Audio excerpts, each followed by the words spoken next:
반갑습니다. 어쨌든 저는 좋네요. 그래도 많이 들어오시고. 뉴페이스 우리 수현이 또 왔어요. 박수 한번 주세요. 네. 매주 뉴페이스가 오네요. 아.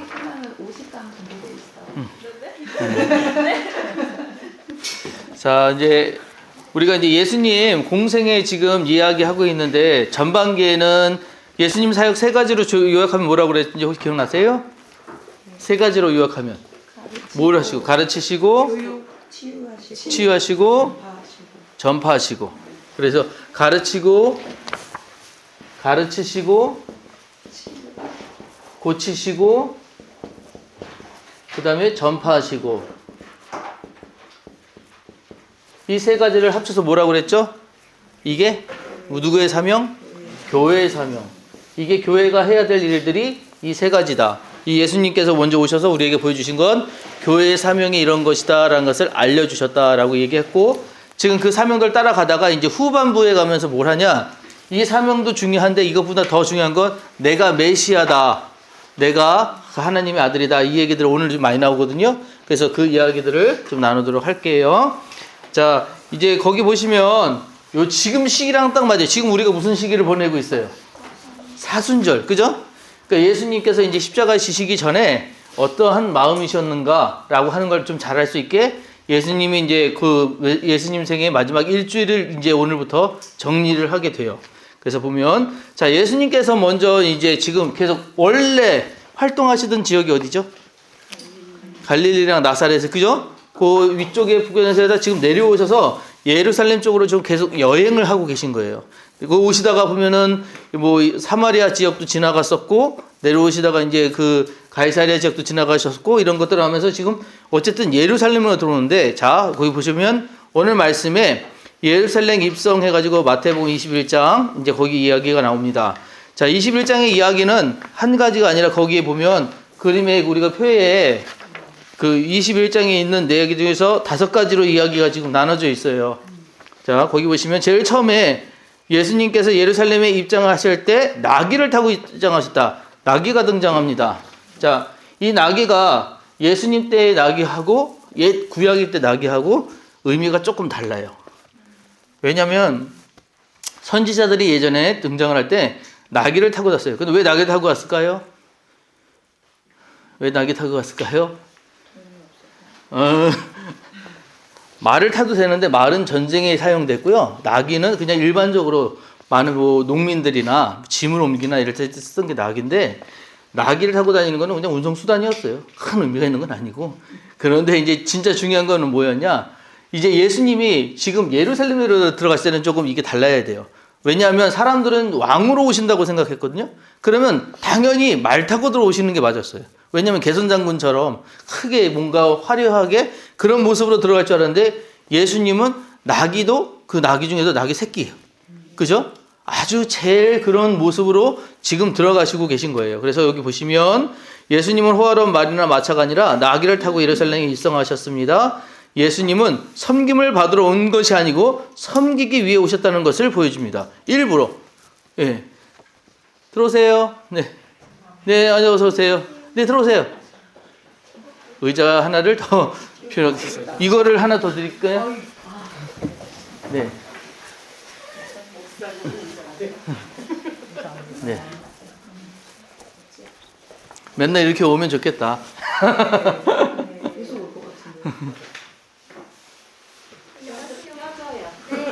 네. 근데 자료가 이게 부족하겠네. 네. 일단 보시고 제가 더 복사해 드릴게요, 나중에. 자, 나귀를 타고 입성하셨다라고 한 이야기가, 자, 여기 보면 구약의 사사 시대의 많은 사사들과 자손들이 나귀를 탄 것은 지도자임을 나타내기 위해서입니다. 그러니까 옛날에도 그 높임을 받는 사람들은 안 걸어 다녔어요. 그렇죠? 그러니까 뭔가가 특이 달랐어야 돼. 걷는 것도 달랐어야 돼. 그래서 나귀를 타고 다녔는데, 예수님이 나귀를 탄 거는 그것과 좀 다른 나귀를 타셨다는 거예요. 왜냐하면 겸손의 의미로 나귀를 타셨다. 왕으로 오셔서 말을 타고 들어가신 게 아니라 이제 사람들에게 나는 이렇게 왔지만 섬김을 받으러 온 것이 아니라 섬기러 왔다라는 의미로 나귀를 타고 들어오셨다라고 하는 것이 이제 입성하심의 의미였다는 것이죠. 자, 그리고 여기서 이제 호산나라는 단어를 썼어요. 호산나. 호산나의 뜻은 뭐죠? 주님 찬양합니다. 왕이 어서 오시옵소서 이런 얘기거든요. 그 호산나 호산나 하면서 사람들이 불렀다는 것이 중요합니다. 자, 호산나라고 불렀다. 그냥 호산나라고 부른 이유 그냥 불렀어. 그냥 사람들이 높였구나 아니에요. 호산나라고 불렀다는 건 뭐냐면 저 사람이 우리 메시아야. 저 사람이 우리 왕이야 라고 사람들이 인정을 했다는 거예요. 그래서 이 사람이 들어갈 때 그러면 이렇게 외침을 받고 들어갔을 때 다른 사람들은 그래 그럴 수도 있어 이렇게 했어요? 아니죠. 경계하는 사람들이 있었겠죠. 누가 제일로 경계했을까요? 바리새인도 경계했죠. 물론. 근데 바리새인들은 쫓아다니면서 경계했지만 정말 경계했던 건 로마였어요. 로마 정권의 사람들이 뭔가 이게 봉기가 일어나겠다. 뭔가가 문제가 생기겠다라고 해서 이제 예수님의 사건들을 계속 쫓아다니기 시작을 해요. 그래서 이 주변에 이제 예수님이 계속 이제 그 로마가 군대를 보내지는 않지만 이 사람들과 계속 공조해가지고 그런 뭔가 봉기를 일으킬 사람, 그러니까 체제를 깨트리는 사람 이런 데를 계속 그 감시를 하거든요. 예수님도 그 안에 이제 계시게 된 거예요. 그래서 이런 일들을 이제 하시는데 그래서 호산나 부르고 들어서 왕으로 오셨다. 사람들이 인정했다. 여기까지는 그냥 이해되시죠? 자, 근데 이제 제일 먼저 했던 게 뭐냐? 예수님이 오시자마자 성전 정화 사건이 있어요. 성전 정화. 자, 성전을 정화하셨다. 읽으실 수 있죠? 네. 자, 성전을 정화하셨다. 이 의미가 있어요. 자, 왜? 성전을 정화했다는 거는 성전이 지금 어떻게 돼 있다는 거예요? 더럽다는 거죠. 뭔가가 더러워져 있어. 성전이 왜 더러워졌을까요? 우리는 지금 답을 다 알아. 답을 다 알아서 그냥 다 아는데 당시 사람들은 이게 잘못인지 아닌지도 몰라요. 우리 대표적인 얘기 중에 과부의 두렙돈 얘기가 있어요. 이제 이 얘기를 이제 잘 들으셔야 돼요. 제가 보기에도 많은 목사님들이 최선을 다해서 가진 것 중에 많은 것을 넣는 과부의 마음을 이야기해요. 근데 그것도 맞죠. 과부는 그렇게 잘 헌신한 거. 근데 문제는 뭐였냐면 과부의 두렙돈은 생활비의 전부였거든요. 성전에 들어가려고 하면 성전세를 내야 되는데 과부가 내는 그 성전세가 두렙돈이라고 했잖아요. 반세겔이에요. 성전세를 내고 들어가는 거예요. 근데 그 성전세가 뭐예요? 이 과부의 전부야. 그러지 않고는 하나님 앞에 나갈 수가 없는 거야. 그런 체제를 만든 사람들을 꼬집는 얘기가 두렙돈의 이야기였어요. 그래서 이 이야기를 잘 드신 거는 과부처럼 뭐 다 헌신해야 됩니다라고 얘기로 들릴 수도 있지만 그런 체제를 만들어 놓은 교회가 옳으냐라고 물어보시는 거예요. 하나님을 섬기는 자들이 와야 되는데 부담을 갖고 의무를 갖고 책임을 갖고 이런 것들을 해야지만 교회에 올 수 있는 그런 시스템이라면 교회가 과연 누가 그 교회를 찾아오겠어요? 어떤 사람들이 그 교회에 와서 은혜를 받을 수 있겠어요? 물론 이런 거는 있겠죠. 난 성전에서 예배 드렸으니까 할 일 다 했어. 뭐 이런 식의 안식은 줄 수 있겠죠. 마음의 안심 같은 건. 근데 그게 과연 하나님이 원하시는 거였냐? 아니었어요. 또 하나 성전에 어떤 일이 있으면 재물을 끌고 와요. 재물을 끌고 오는데 자기가 지은 죄에 대한 재물들이 다 정해져 있습니다. 그러니까 소만한 죄, 양만한 죄, 염소 같은 거 죄, 뭐 비둘기만한 죄. 그래도 돈 없는 사람들은 이제 소재라고 해서 곡식을 가져왔단 말이에요.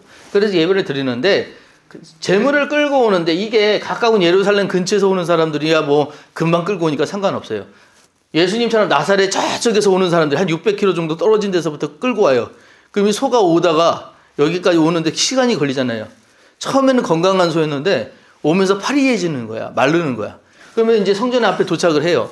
얘를 잡으려고 딱 봤더니 성전에서 제사장이 이건 안 돼. 하나님 앞에 드리는데 너 이렇게 안 좋은 거 드릴 거야? 너 이게 정성이야? 그래가지고 그러면 어떻게 해야 될까요? 웃돈을 더 주고 좋은 재물로 바꿔요. 그때 생긴 게 뭐냐? 그 앞에 이제 성전 앞에서 이제 환전상들이 생긴 거예요. 그래서 세상에서 쓰던 돈을 성전에서 못 쓰잖아요. 성전에서 쓸 수 있는 돈으로 또 바꿔야 돼요. 그래서 그 세겔로 바꾸는 사람들 일들을 해줬던 사람들이 지금 있는 것이 바로 그 성전 아니었다는 거예요. 이렇게 교회가 어떠한 형식적에서 어떤 사람들의 이권과 이런 것들 때문에 예배의 의미가 막 깨진 거예요. 흩어진 거예요. 그러니까 예수님이 이 모습을 보시고 이걸 그냥 두어서는 안 되겠다 해가지고 하나의 큰 퍼포먼스 걸 하신 거죠. 그게 뭐예요? 그 환정사들의 그 상을 뒤엎으신 얘기인 거예요. 그리고 재물들을 갖다 만들어 쫓으시잖아요. 막 그 채찍 만드셔가지고. 이게 사실은 이 일들을 했을 때 굉장히 이게 센세이션한 일이었어요, 이게. 사람들에게 이게 굉장히 충격이야. 이거 어떻게 성전에서 저런 일이 있을 수 있어. 그 우리로 말하면 예배 중에 갑자기 누가 하나 뛰어들어와가지고 막 그런데 설교 못하게 막 뛰어다니는 거랑 똑같은 거예요. 어떤 느낌이 다르죠? 그냥 이런 거에 대해서 예수님이 하셨으니까 우리 그러려니 했지만 이게 그게 아니야. 이 사람들은 지금 예배 드리려고 딱 하고 있는데 갑자기 누가 와서 막 소리 지르고 예배 안 돼! 이거 드리면 안 돼! 그러면서 소리 지르고 뛰어다니는 거가 똑같은 거예요. 그러니 사람들이 이거 그만 놔두겠어요? 안 되는 일이죠. 그래서 사람들에게 더 이게 주목이 받고 바리새인들은 저거 잡아 죽여야 돼. 이렇게 되는 사건들이 된 것이 바로 이 일이에요. 그리고 성전 정화 사건의 목적을 주님이 분명하게 말씀하셨는데 마태복음 21장 13절 말씀이에요. 이 성전이 어떤 곳이라고요? 응? 한겨레 노래했었지? 응? 기도의 집이야, 기도의 집. 성전이 기도의 집이에요. 그럼 자, 기도라는 거요. 기도의 집이라고 하는 거, 기도라고 하는 걸 또 해서 하나님 앞에 뭐 이렇게 올려지는 뭐 이렇게 거룩한 거 그런 거 얘기하는데, 아니 그거보다 더 중요한 거 뭐냐? 하나님을 만나는 곳이라는 거예요, 성전이. 근데 그 만나는 하게 하는 것들을 재물, 어떤 금화 이런 것들로 다 막아놓고 못 가게 하고 있다는 거예요, 지금. 그러니까 주님이 이게 아니라고 하는 것을 퍼포먼스로 보여주신 거 다 뒤집어 엎으면서 이게 아니야. 내 집은 만민이 기도하는 집이야. 그러니까 하나님을 만나는 집이야. 하나님께 가까이 가는 집이야. 그게 교회야 라고 지금 이야기하시는 거예요. 그래서 이 사건들이 바로 사람들한테 어떠한 뭐랄까 각인이 된 거죠. 아, 그렇지. 우리가 하나님 앞에 나가는데 큰 재물이 필요해? 아니지. 하나님 앞에 나가는데 금화가 필요해? 아니지. 기도로 나갈 수 있는 거잖아 라고 하는 암시하는 그런 대목이었다는 것이죠. 이해되시죠? 자, 그 다음에 이제 나오는 것이 예수님께서 하셨던 게 뭐냐, 또 무화과 나무의 저주가 나와요.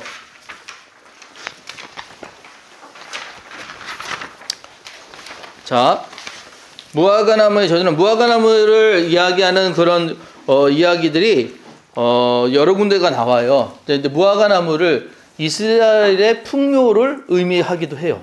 무화과 나무가. 그래서 무화과 아시잖아요. 무화과 나무는 반드시 잎사귀가 막 풍성하면 열매가 많아야 돼. 근데 이때 예수님 갔을 때 배가 고파가지고 무화과는 뭐 있나 하고 갔는데 없잖아요. 뭐가 없어서. 그래서 예수님이 저주하셨잖아요. 지금 그 이야기거든요. 근데 저주를 했는데 이게 상징의 의미였다는 거예요. 당시 무화과는 이스라엘을 의미하는 거였어요. 이스라엘이 잎사귀는 많고 예배는 많이 일어나. 예배는 계속 일어나. 근데 열매가 없어. 나중에 제가 이제 설교 중에 열매 한번 말씀을 드릴 건데, 우리는 열매 맺어야 돼. 여러분 다 열매 맺어야 된다는 얘기 많이 들어보셨죠? 왜 왜 맺으려고 하셔요? 열매를 왜 맺어야 해요, 우리는? 여러분들 열매 왜 맺어야 돼요? 응? 그렇죠. 구원 받았으니까 열매도 맺어야 되고, 당연한 거예요. 그렇죠? 우리 열매를 맺는 게 맞는데, 무슨 열매를 맺을 거예요? 이것도 무슨 다른 얘기죠. 예수님께서 분명히 뭐라면 그 열매로 나무를 안다고 하셨거든요. 좋은 나무는 좋은 열매를 맺고요. 나쁜 나무는 나쁜 열매를 맺어요. 그거 못 맺는다는 얘기죠. 나쁜 열매 맺어봤자잖아요.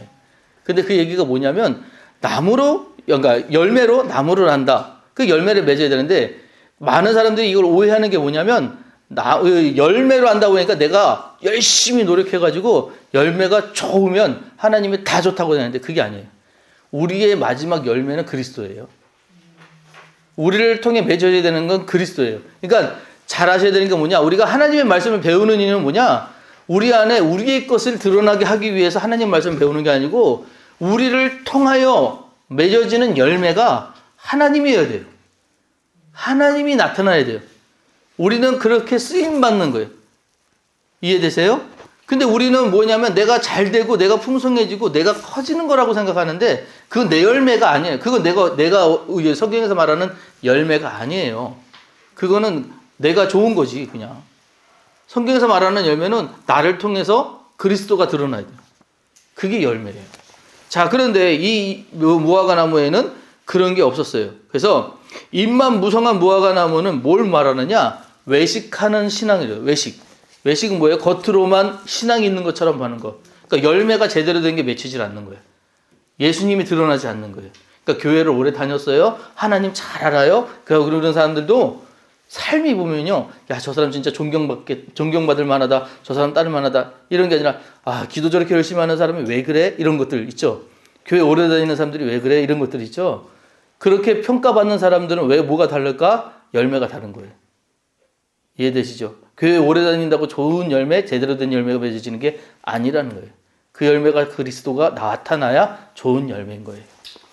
자, 그 다음에 무화과 나무가 나중에 예수님이 뿌리채 말랐어요. 뿌리채.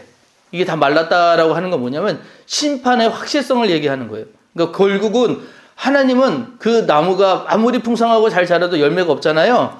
찍어 버릴 정도로 심판할 때는 절대로 피해가지 못하게 분명한 심판을 하신다라는 것이 이 무화과 나무의 저주의 비유의 이제 이야기의 그 핵심이에요. 그걸 이해를 하시면 되고요. 자, 그 다음에 그래서 우리는 여기 나무에 보면은 영적인 열매를 맺어야 된다라는 것들이 누가복음 13장 6절에서 9절에 나오는 이야기 같은 무화과 나무 비유거든요. 그리고 또 하나는 외식하는 신앙이 아니라 참된 믿음을 가져야 된다는 게 오늘 읽었던 마태복음 21장에 나오는 이야기. 그 다음에 시대를 분별하고 주님의 재림을 준비해야 되는 것이 이 뒤에 부분에 나올 건데 마태복음 24장의 이야기예요. 그래서 거기 이런 것들은 그냥 듣고 꼭 뭐 나중에 저기 찾아보시면 되고요. 그 다음에 넘어가면 이제 두 아들의 비유에 대해서 말씀을 좀 드릴게요. 자, 예수님이 성전에서 장사꾼을 쫓아내시고 병 고치는 걸 보고 대제사장들과 장로들이 무슨 권세로 이런 일을 하느냐라고 물어봤어요.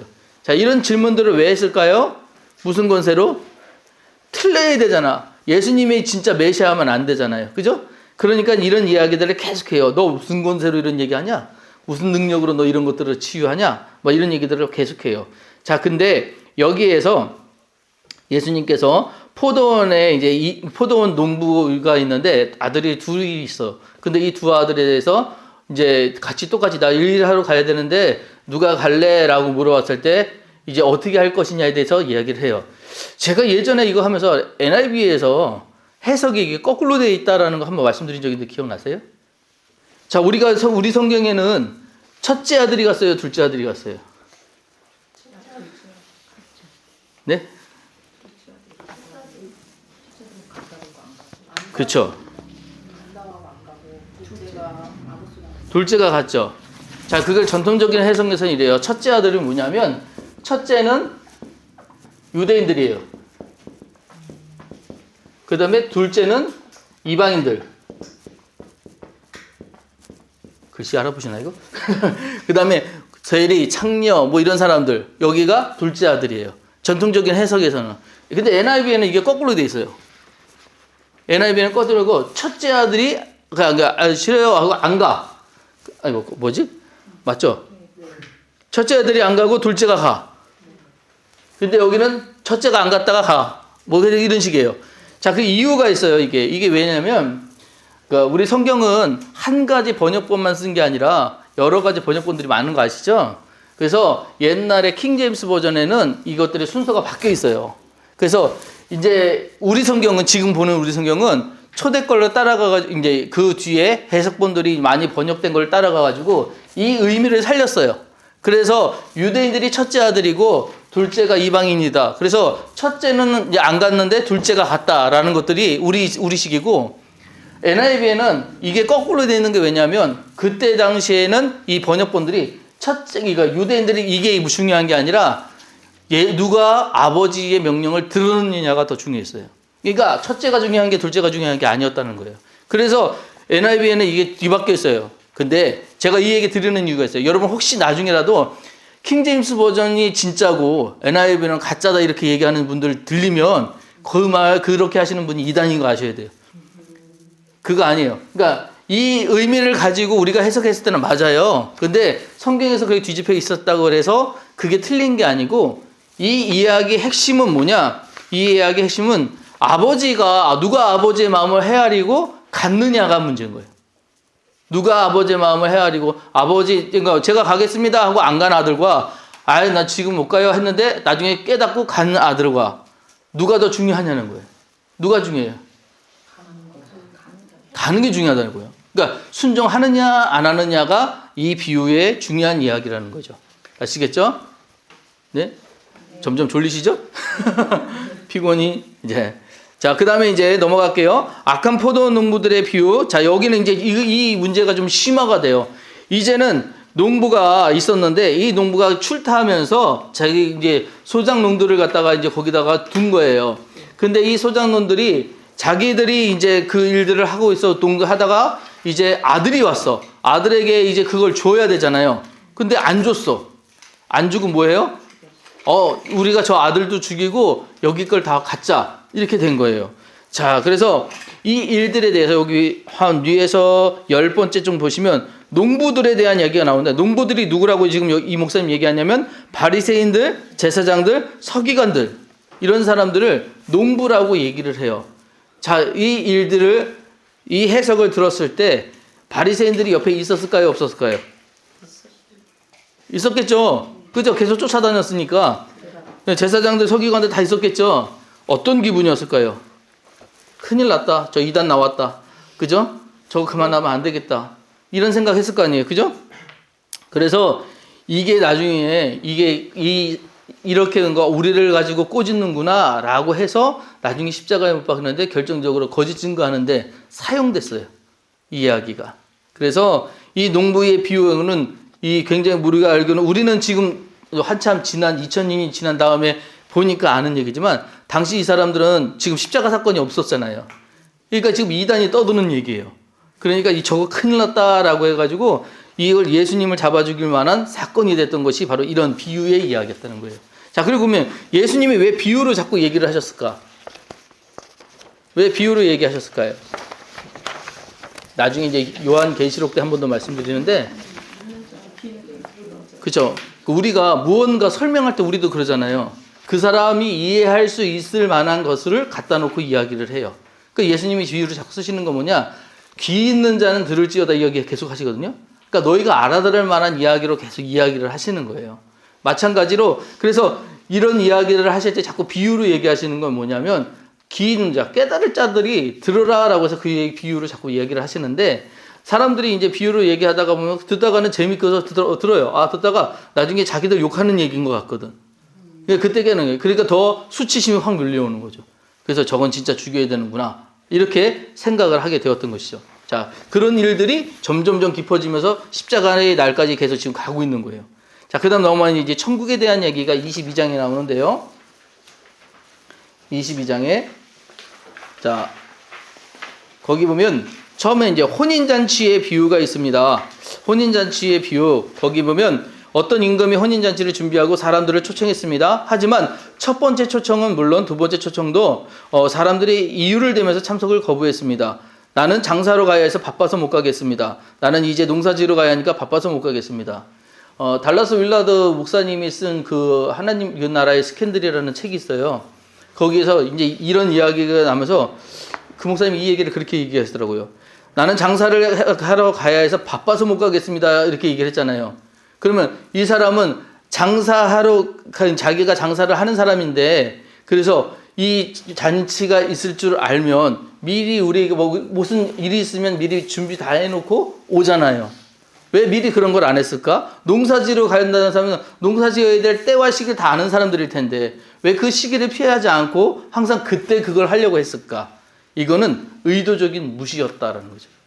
하나님 나라의 초청에 대한 의도적인 무시. 그래서 이 무시하는 것을 알았던 임금이 어떻게 하는지 보세요.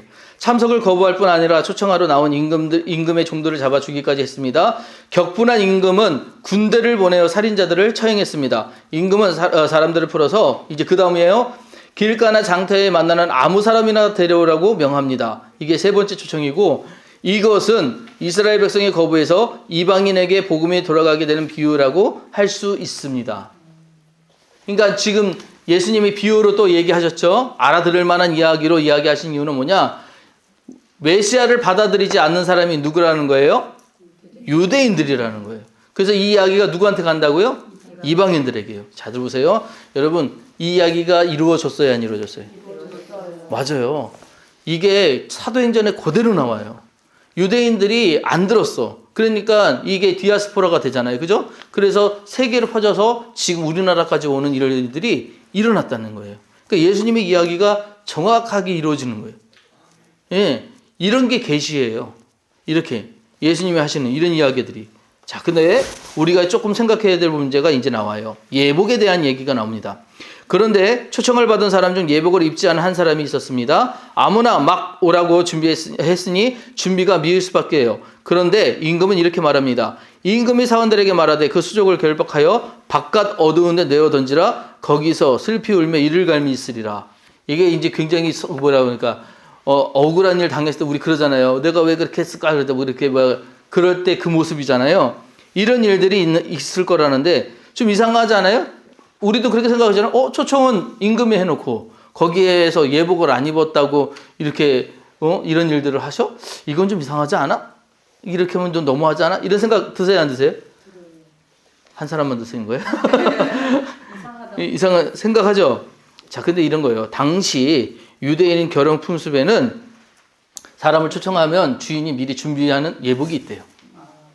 그 예복을 준비하고 너 결혼식장 들어올 거지? 들어올 거면은 자 이걸 입고 와. 우리 예복인 이게 필요해 하고 예복을 다 준비해 두셨다는 거예요.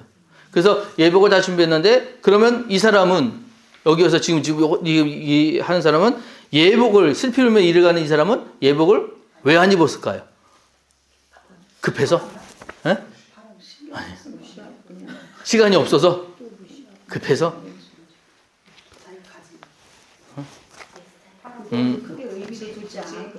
그렇지. 이런 부분이에요. 이게 뭐 중요해? 라고 여겼을 수도 있어요.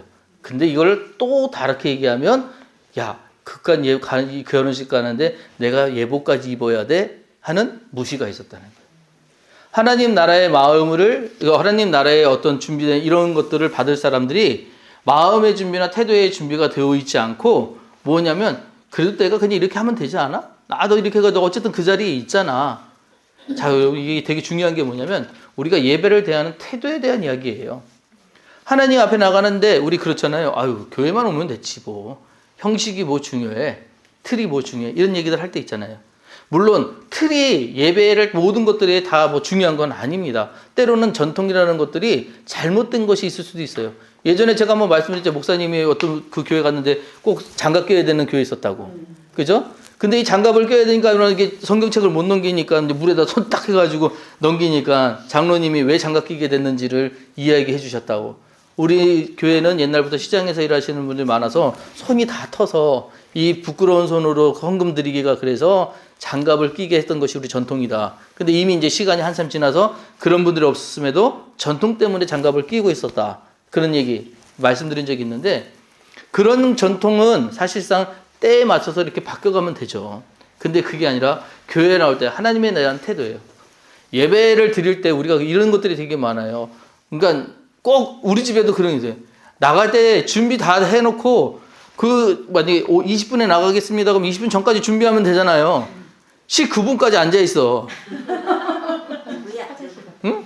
19분까지 앉아있고 딱 해가지고 그 이제 나간다 그러면 그때 막 갑자기 화장실 가. 이런 사람들이 있어요. 누구라고 얘기는 안 하는데 꼭 그런 사람들이 있어요. 근데 왜 우리 그런 얘기 하냐? 늦는 사람은 꼭 늦는다고 그런 얘기죠. 이 습관이라는 게 굉장히 무섭더라고요. 이게 안 바뀌어. 잘 안 바뀌어. 근데 이거는 생각부터 좀 바뀌셔야 돼. 다른 건 몰라요. 뭐 여러분들이 생활하면서 학교에서 당하든 뭐 그런 건 다 모르겠어. 그냥 알아서 하세요. 근데 교회 예배는 달라야 돼요. 여러분 옛날 예배 드릴 때는요 목숨 걸고 왔었거든요. 왜냐하면 지금 내가 끌고 오는 내가 끌고 오는 염소가 이걸 갖고 왔다고 해서 끝나는 게 아니라 죄 전가하죠. 다 태우죠. 얘 가지고 나서 이제 제사장이 이제 죄 전가 받고 나서 이제 들어가겠습니다 하고 성소에 들어갔는데 죄 있으면 죽어요. 네, 죄 있으면 죽어요. 다 안 씻고 왔어. 그러면은 그 제사장은 걔 때문에 죽는 거야 지금. 목숨 걸고 예배 드려야 된단 말이에요. 근데 요즘은 그런 예배를 드리냐고요. 목숨 걸고 예배 드려요? 안 드려요 우리. 너무 쉽게 예배 드려. 근데 이게 예수님이 우리한테 열려주신 십자가 사건 때문에 너무 편해지다가 보니까 이 구분이 없는 거야. 이렇게 해도 된다고 생각해. 예배를 이렇게 드려도 되고 준비가 없어도 되고 아니라는 거예요. 그건 태도의 문제가 있거든요. 혹시 여러분들도 그런 거죠. 예배는 좀 일찍 와서 준비하시는 게 맞아요. 틀린 게 아니에요. 그게 맞아요. 찬양단도 마찬가지. 그 다음에 무슨 뭘 해도 마찬가지. 우리가 예배라는 것을 준비하는 사람들은 미리 와서 마음의 준비가 되는 것이 훨씬 중요해요. 그러니까 좀 서두르셔야 돼요, 그때는. 그리고 우리가 있잖아요. 데이트 나갈 땐 그렇게 아침부터 준비하면서. 기억이 안 나죠? 네. 좋은 일이 있을 때 꼭 그렇게 이렇게 준비를 하면서 교회에 오는데 얘 하나님 만나러 가는데 이거보다 큰 일이 어디 있어요. 그죠? 근데 그렇게 생각 안 한다는 거예요. 자, 그래서 그런 얘기들. 예복을 입는다라고 하는 게 그런 거 준비의 의미라는 거예요. 태도에 대한 의미라는 거. 자, 근데 그 밑에 있는 것도 그런 의도는 거 읽어보시면 되고요. 자, 이제 그 밑에 거 보면은 가이사의 것은 가이사에게, 요거 조금 예민해서 요즘에 이 얘기를 드려야 되나 말아야 되나 얘기했는데, 요새 종교가 계속 정치에 이렇게 같이 이렇게 막 이야기가 나오잖아요. 그래서 나는 재밌는 게 뭐냐면, 한쪽은 하나님한테 저거 망하게 해주세요 기도하고, 한쪽은 하나님한테 저거 잘 되게 해주세요 망하고, 하나님 입장에서 되게 난감하시겠다는 생각을 해요. 뭐가 맞을까? 그거는 맞고 틀리고 문제 아닌 거 아시죠? 그거 아니에요. 그게 문제가 아니라, 예수님 얘기 잘 들어보세요. 이제 이 바리새인들이 이제 올무에 걸리게 하려고 예수님께서 질문을 한 거예요. 자, 가이사한테 세리를 바쳐야 됩니다. 이거는 지금 당시 그들은 문화, 거기 있는 사람들에게 당연한 의무였어요. 그죠? 당연한 의무였어요. 가이사에게 세리를 바치는 것을 맞습니까? 바쳐야 합니까? 라고 할 때 예수님이 만약에 아니야, 같이 앉아도 돼, 하나님한테 바치면 돼 라고 하면 이거는 범죄자가 되는 거예요. 왜냐면은 정부에 갖고 있는 어떤 그런 것들에 대해 반역자가 되는 거죠. 그래서 잡아주길 명분이 되는 거예요. 근데 또 아니야, 바쳐 하면은 저 이방인들에게 이제 화가는 매국노가 돼버리는 거예요.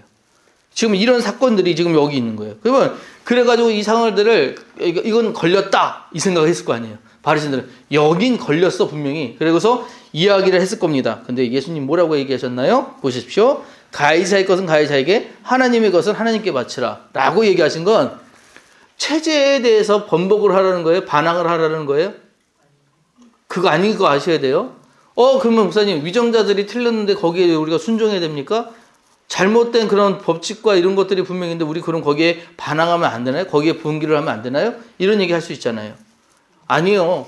분명히 우리가 틀린 얘기는 할 수 있어요. 잘못됐던 것들은 이야기할 수 있어요. 그런데 뽑아놓은 사람들 있잖아. 위정자라고 우리가 선택했던 사람들에 대해서는 체제를 믿고 기다려줘야 돼요.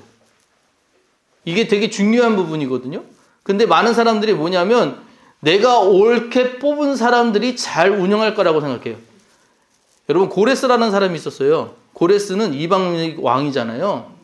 근데 그가 왕이 되기까지 고레스는 하나님 믿는 사람이 아니거든요. 근데 하나님이 그 고레스를 통해서 이스라엘 백성들을 다시 돌아가게끔 하셨단 말이에요. 이 사건이 뭘 의미하는 거냐면 하나님은 이방인도 쓰신다는 거예요. 잘못된 체제도 쓰시는 게 하나님이시라는 거예요. 그러니까 우리는 하나님 생각을 몰라. 그래서 잘못된 체제가 이 땅에 있을지언정 하나님이 그것도 사용하신다는 걸 일단 기다리는 거예요. 믿고 기다리는 거예요. 그럼 하나님이 어떻게 풀어가시는지 보면 잘못된 것에 대해서 하나님이 분명히 그냥 가만두지 않으세요. 어떤 분이 뭐라고 얘기하시냐면 이 세상의 모든 악이요, 세상에 있는 모든 악을 다 긁어 먹어보면은 하나 요만큼 잉크가 된대요. 요만한 잉크가. 그럼 요걸 바다에 떨어뜨리면 보여요, 안 보여요? 안 보여요. 세상의 모든 악을 다 끌고 모아도 요만큼밖에 되지 않을 거래요. 근데 그걸 바다에 떨어져서 표시도 안 날 거래요. 그건 뭐냐? 좋은 게 더 많다는 걸 의미하시는 거예요. 더 좋은 게 많고 하나님은 더 잘 되게끔 만들어 놓으셨는데 이 체제를 갖다가 우리가 다 부인하고 안 좋은 것만 기억하고 있으니까 커 보이는 거예요. 잘못된 체제만 생각하고 있으니까 그렇게 보이는 거예요. 그래서 계속 우린 이래서 안 돼, 저래서 안 돼. 우리 입새도 그러잖아. 맨날 죽겠네 하잖아요. 그죠? 사실 죽을 일이 그렇게 없거든요. 그죠? 근데 우리 아들도 그래. 힘들어 죽겠다 그러고 해가지고 너 안 죽는다고 그랬어 내가. 학교 갔다 왔는데 가방 메고 들어오면서 힘들어 죽겠네 그래가지고 너 안 죽는다고. 그래서 아니에요. 이게 입에 이게 잘못 붙어 있어. 우리가 어렵다고, 우리 삶은 힘들다고. 그거 아니에요. 삶이 훨씬 재밌는 일이 많아요. 좋은 일이 많고. 근데 그거 안 보고 자꾸 그쪽이 더 기억이 남으니까 그것만 있는 줄 알아. 그게 아니라는 거예요. 하나님은 체제를 갖다가 항상 때로는 잘못된 체제일지언정 나중에 선하게 바꾸시는 게 하나님이세요. 그게 하나님의 능력이에요. 우리는 그걸 믿고 살아가는 사람들. 가이사의 것은 가이사에게 바쳐도 돼요. 하지만 맨날 바치는 게 아니야. 가이사에게 바치는 때가 있는 거죠. 우리는 늘 하나님의 것을 기억하고 살면 되는 거예요. 이해되시죠? 예, 그런 이야기들을 하신 거예요. 그래서 여기 밑에 보시면 예수님은 이 세상 모든 만물이 하나님의 것이지만 현존하는 국가나 정부 권력을 인정하고 순종하라고 하셨습니다. 왜냐? 그것들은 사람들의 생각에 의해서 일단 우리가 그렇게 갑시다라고 암묵적으로 우리가 체제에 대해서 인정하라고 받아들인 부분이잖아요. 그죠? 나는 안 했는데요. 나는 투표 안 했는데요. 뭐 이런 사람도 있을 수 있죠? 그런 사람이 있을 수 있어요. 그런 건 어쩔 수 없지만 하지만 그럼에도 많은 분들이 그렇게 하자고 인정하고 하는 부분에 순종하고 가는 게 맞다고요. 간디가 비폭력 무저항했잖아요. 그게 어디서 배운지 아시죠? 그거 어디서 배운지 아세요? 간디는 그 가방에 2가지가 있었대요, 항상. 성경책하고, 그 다음에 하나는 기억이 안 나네. 하여튼 2가지를 항상 갖고 다녔대요. 간디의 성경책이 너무 잘 알아요. 예, 그 다음에 뭐에 감명을 받았냐? 예수님한테 감명을 받아요. 예, 간디가. 그래서 모하마드 간디가 항상 말씀을 듣고 그 말씀이 이거 진짜 좋은 말씀이다라고 했던 게 뭐냐? 성경책을 읽고 깨달은 거였어요. 그래서 비폭력 무저항이 어디서 나왔냐? 예수님 보고 깨달은 사상이에요, 사실은. 그 본인 고백이에요. 그래서 그가 기독교인이 되진 않았지만 그의 사상에는 예수처럼 그래서 나는 저항하면 안 되겠다. 그래가지고 비폭력 무저항 운동이 나온 거예요. 처음 하시는 거예요. 이거 되게 유명한 얘기인데. 그래서 예수님이 그렇게 하셨기 때문에 그렇게 하시는 방법들을 보고 이런 방법이 있겠구나. 그래가지고 진짜 인도가 그래서 대영제국 무너뜨렸잖아요. 한 번도 피 흘리지 않고. 그렇죠? 그런 일들을 했다는 거죠. 자, 그 다음에 넘어갈게요. 천국은 이 땅과 같지 않다라고 해가지고 여기 보면은 형수치수 제도라는 게 나와요. 옛날에는 계대결혼법이라고 그래가지고 계대결혼법이라는 얘기를 많이 했는데 형수치수 제도가 뭐냐면 여러분 아시죠? 첫째가 죽으면 둘째한테 가고 둘째가 죽으면 셋째가 가고 이거 왜 그렇게 했느냐? 당시에 과부가 살아갈 수 있는 방법이 없어요. 과부는 굶어 죽어야 돼. 일도 못해요. 잡일을 한다고 해도 일거리가 있어야 먹고 사는데 굉장히 살기 어려워요. 과부는 거의 죽으라는 것과 마찬가지거든요. 그래서 어떻게든 간에 씨를 보존하고 그 가족들을 세우기 위해서는 그냥 결혼을 다음 때라도 이렇게 하게끔 만들었던 그러니까 그런 제도가 있었던 거예요. 근데 이걸 누가 얘기냐? 사두개인들이 와서 물어보는 거예요. 내가 들으니 천국에 가면은 이 사람들 다 만날 거 아니냐? 첫째가 죽으면 둘째만 가지고 나중에 6번째까지 다 죽었는데 그러면 나중에 천국 가서 이게 누구 부인이냐? 이거 물어본 거 아니에요. 누구 부인이 돼야 돼요? 천국 가면 다 만날 텐데. 좀 우리가 아는 거죠, 그죠? 네. 천국에는 장가감도 없고 결혼한도 없어요. 그게 없어요. 그러니까 이게 왜 중요하냐면 저도 이제 맨날 그런 얘기해요. 천국 가서 제일 하고 싶은 게 뭐냐? 저희 아버지 만나고 싶다 뭐 그런 얘기했거든요. 그 아버지가 거기에서 근데 저한테 제일 신앙적으로 제가 가장 그래도 뭐라고 그럴까? 나 이렇게 잘 살고 있어요. 보여드리고 싶은 게 우리 아버지니까 아버지를 천국 가서 만날 거라고 얘기를 했는데 천국 가서 아버지를 볼 수 있을까라고 했을 때는 솔직히 나는 자신은 없어요. 왜냐하면 천국에 대해서 잘 몰라. 그런데 이제 그거를 조금 소설적으로 설명한 분이 스카페 박사라는 분이 쓰신 책이 있어요. 저 하늘에서도 이 땅에서처럼 라는 책이 있어요. 근데 그 책에 뭐라고 얘기를 했냐면 첫 도입부가 그래요. 어떤 사람이 죽어요. 죽으면 이제 유체 이탈하잖아요. 이제 그때 뜬 거예요. 유체 이탈해가지고 떠가지고 이 세상 보니까 자기가 죽어가고 있는 거죠. 그리고 나서 갑자기 어느 긴 터널 같은 것들을 순식간에 지나가요. 순식간에 지나가서 자기가 지금 이제 어디냐? 우주 어디 한가운데 있어요. 근데 형체는 없어. 지금 형체는 없어. 근데 뭘 알게 되느냐? 어떤 기운을 만나요. 에너지를 만나요. 근데 그 기운을 만나자마자 뭘 생각하냐면 하나님라고 예수님 이걸 느껴요. 그래서 형체는 없는데 그 기운을 넣고 저 하늘나라에서 이분이 예수님이구나. 그리고 또 어떤 기운을 만났는데 이게 예전에 그분이구나. 아브라함이구나. 이런 식으로 기운을 만나는 거야. 형체가 없어. 그런데 그때 만났던 그 기운이 내가 가장 보고 싶었고 가장 화려했을 때 그 느낌으로 내가 그를 기억하게 만드는 거예요. 또 하나는 뭐냐면 이분이 그 터널 지나갔다고 그랬잖아요. 터널 지나가기 전에 내가 죽으면 어떻게 될까, 있다면 어떻게 될까 모든 의문들을 많이 갖고 있었대요. 근데 터널을 지나는 순간 어떤 일들이 벌어지냐면 그동안 갖고 있던 모든 궁금증들의 답이 거기서 알게 되는 거예요. 알아지는 거예요. 자연적으로. 그런 일들을 경험한 거예요. 물론 그분이 소설이에요. 근데 저는 이 얘기를 왜 말씀드리냐면 갑자기 그분 생각이 안 나네. 여자분인데 그 죽음학 공부 저기 하시는 분 있어요. 죽음학 그 하시는 여자분 엘리자베스 퀴슨가 하여튼 그런 분인데 이분이 죽은 사람들 몇만 명을 갖다가 인터뷰를 해요. 그래가지고 죽었다가 깨어난 사람들 있잖아요. 그래서 이 사람들한테는 공통적으로 나오는 얘기가 터널을 통과했다.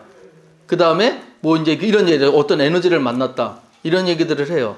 그리고 나서 또 이분이 하는 얘기가 뭐냐면 그런 것들을 다 만나고 나서 다시 돌아왔을 때, 그러니까 이제 다시 살아났잖아요.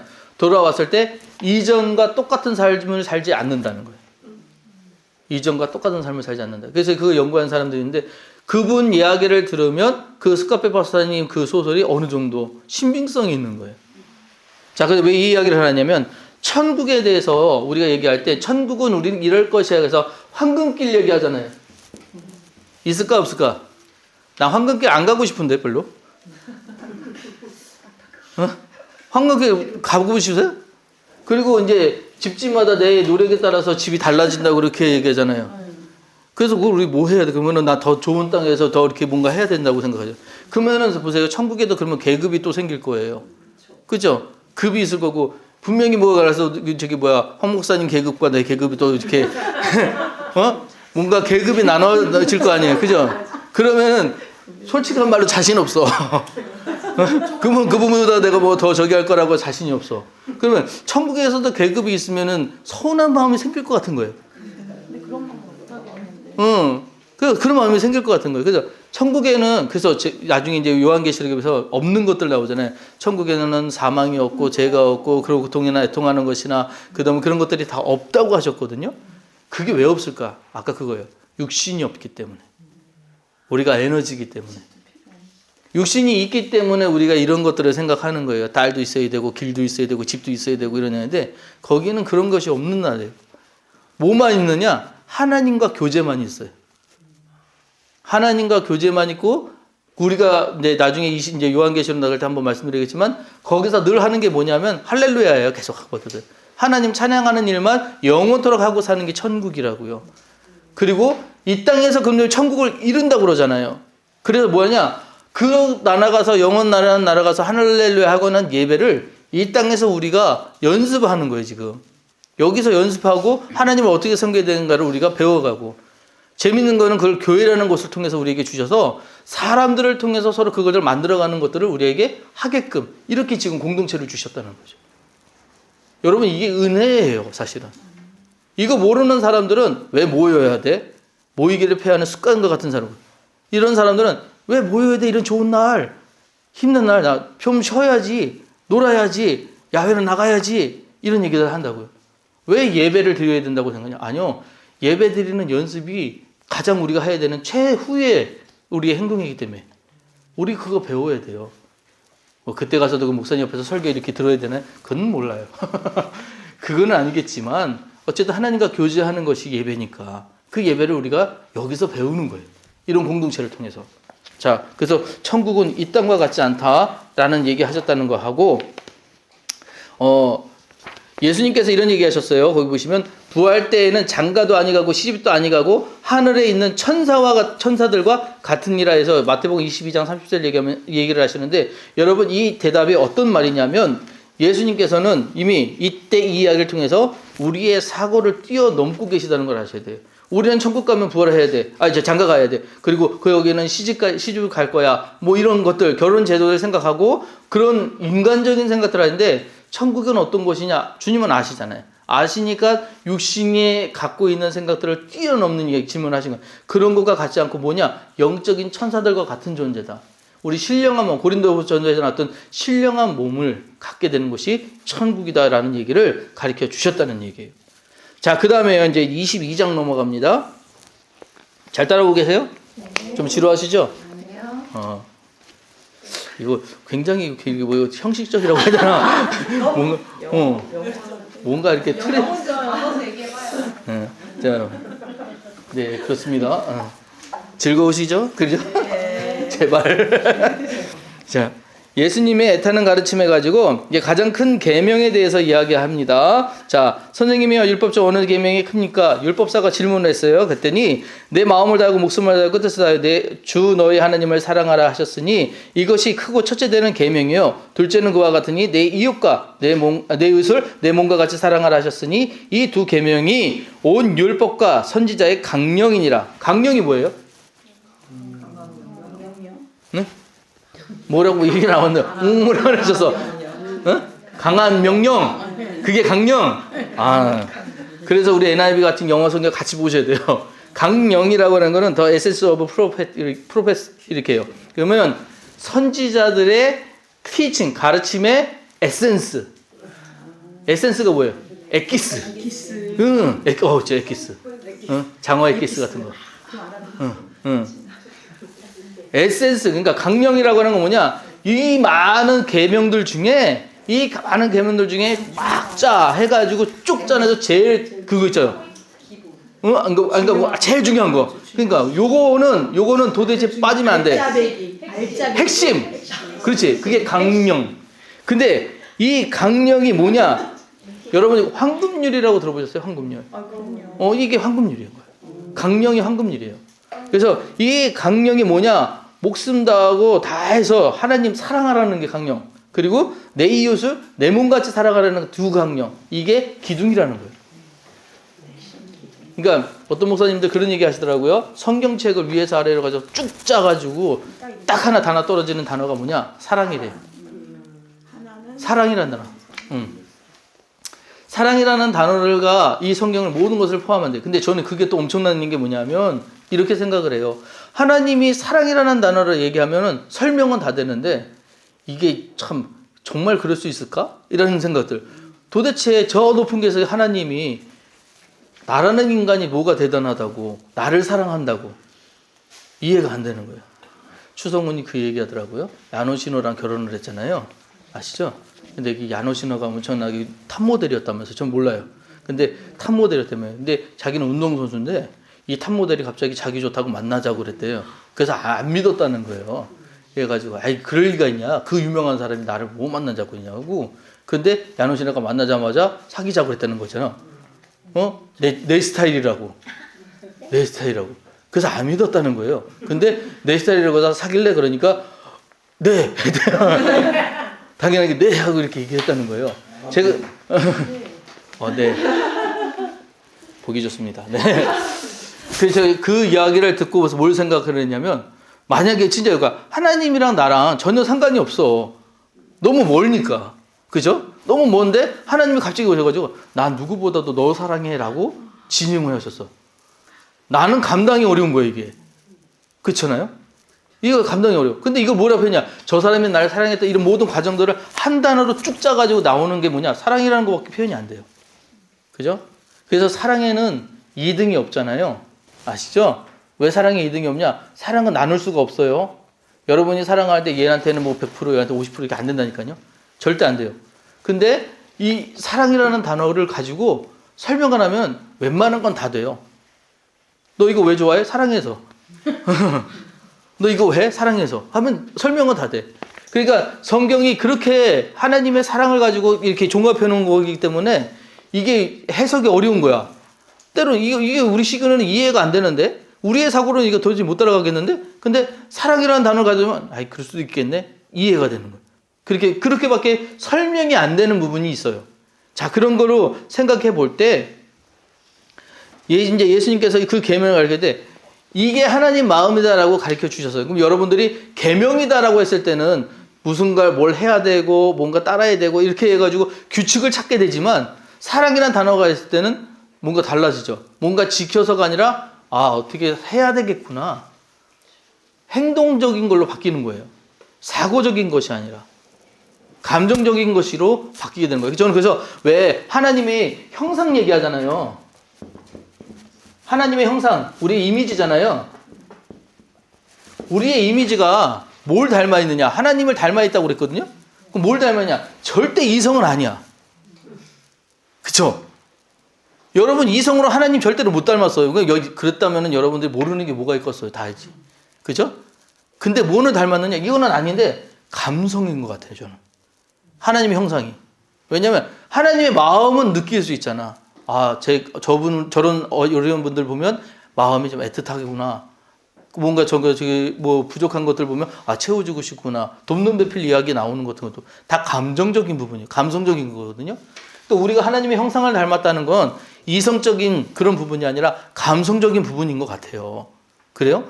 저는 그렇게 생각한다고요. 제가 그렇게 얘기한 거예요. 이거 어디 가서 뭐래 그런 거 성경에 없어요. 그냥 제 생각이에요. 근데 그렇게 우리가 하나님을 닮아야했다는 것이 감성적인 부분이라면 이게 맞는 이 사랑이라는 단어를 하나님의 마음으로 이해할 수 있는 게 훨씬 더 뭐라고 그럴까요? 맞아. 이성적으로는 우리가 하나님을 못 따라가. 이해할 수 없어. 근데 감성적으로 내가 사랑하는 것들과 비교해보니까 그럴 수 있겠네가 되는 거예요. 여러분 자녀들 사랑하시잖아요. 그죠? 그걸 이성적으로 어떻게 따질 거예요? 어떻게 돼요? 얘는 얘가 이만큼 해서 내가 사랑합니다. 이렇게 할 거예요? 안 된다니까요. 근데 내 새끼니까 뭐 이거 되잖아요. 그죠? 우리 집에 둘이나 있는데 맨날 지적질을 그렇게 해야 돼. 내가 맨날 이성적으로 따르면 저거는 벌써 컸어야 돼. 끝났어야 돼. 근데 그거 이성적으로 해도 안 돼 이제. 그래서 아휴 내 새끼니까 하니까 이해가 되는 거야. 걔가 잘못하는 게 다 나 닮은 거야. 실수하는 것도 다 닮은 거야. 걔가 앉았다 일어나다 못 쓰러지면 조심해라면 그거 밟어. 뭔지 아시죠? 너 지나갈 때 저거 조심해. 네. 후두두둑 떨어져. 에휴 나 닮아서 그렇지. 똑같다니까요. 감성적인 것. 근데 이해가 되더라. 왜? 사랑이라는 단어 때문에. 이해되시죠? 이해가 되시길 바라요. 자, 그 다음에 이제 그리스도가 누구신가 이 이야기를 하는데 이거 우리 지난번에 용선이가 나한테 질문했던 거 이 부분이거든. 그지? 자, 그리스도가 누구신가? 주님이 바리새인들에게 너희는 그리스도를 누구라고 생각하느냐라고 이렇게 주님이 물어보셨어요. 여기서 그리스도라고 하는 거는 기름 부음 받은 자라는 뜻이잖아요. 근데 여기 그리스도는 누구라고 하냐? 예수님, 내가 누구냐라고 지금 얘기하시는 거예요. 너희들 보기에는 내가 누구냐? 이거 물어보신 거예요. 그랬더니 바리새인들이 다윗의 자손이라고 얘기를 했어요. 자, 이거는 무슨 얘기냐? 다윗의 후손, 당신이 메시아입니다. 이 얘기 아니에요. 이거 다른 얘기가 다른 얘기예요. 그 얘기가 아니라 너 다윗의 자손이야. 요셉의 후손이야. 무슨 얘기인지 아시죠? 그 혈통에서 나왔기 때문에 넌 인간이야 라는 얘기였어요. 이거는. 이게 좀 다른 얘기예요.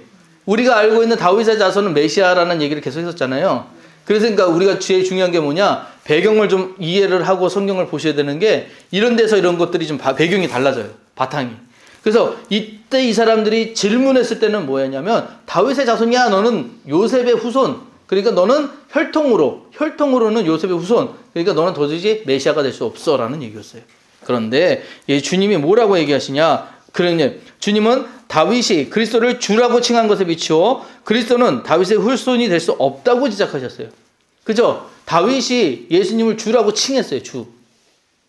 내 뒤에 오시는 그 주를 칭해가지고 그날 이후 그래서 이 이야기 이후요 감히 예수님께 질문하는 자가 없었습니다. 이거는 뭐냐?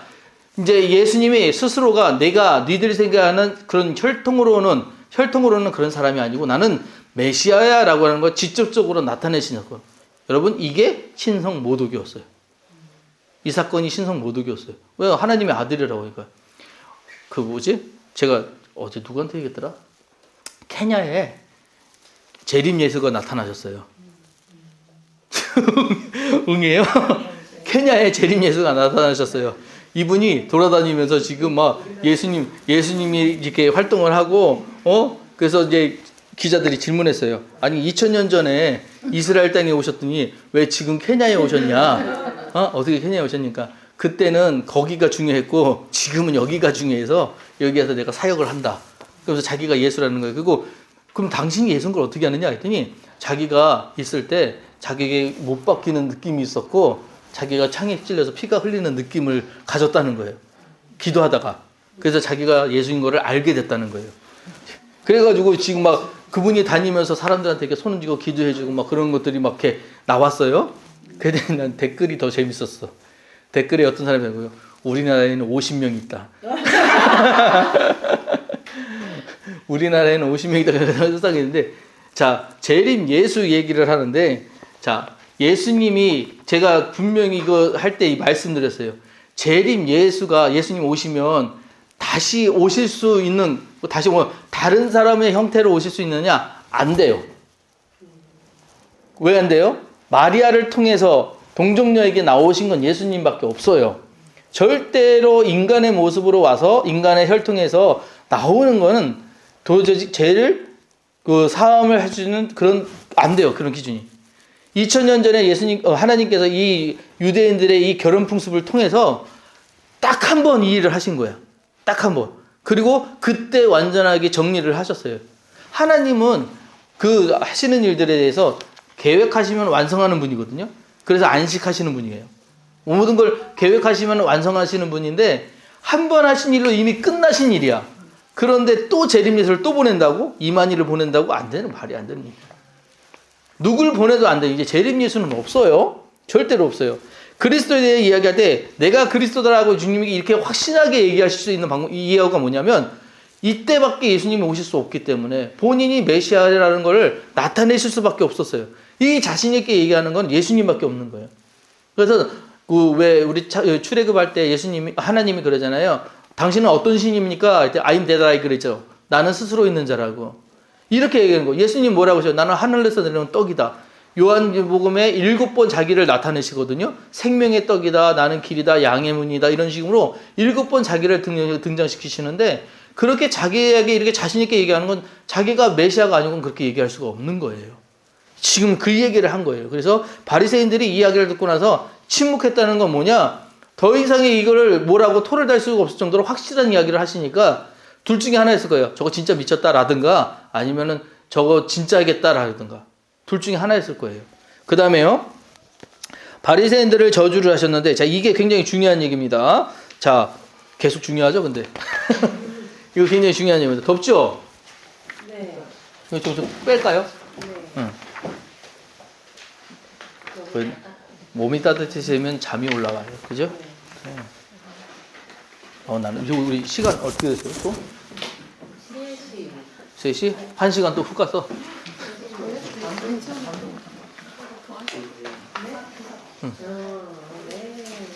비표는 정리해서 다음 주에 발표. 숙제. 자, 계속 할게요. 네. 끊고 가.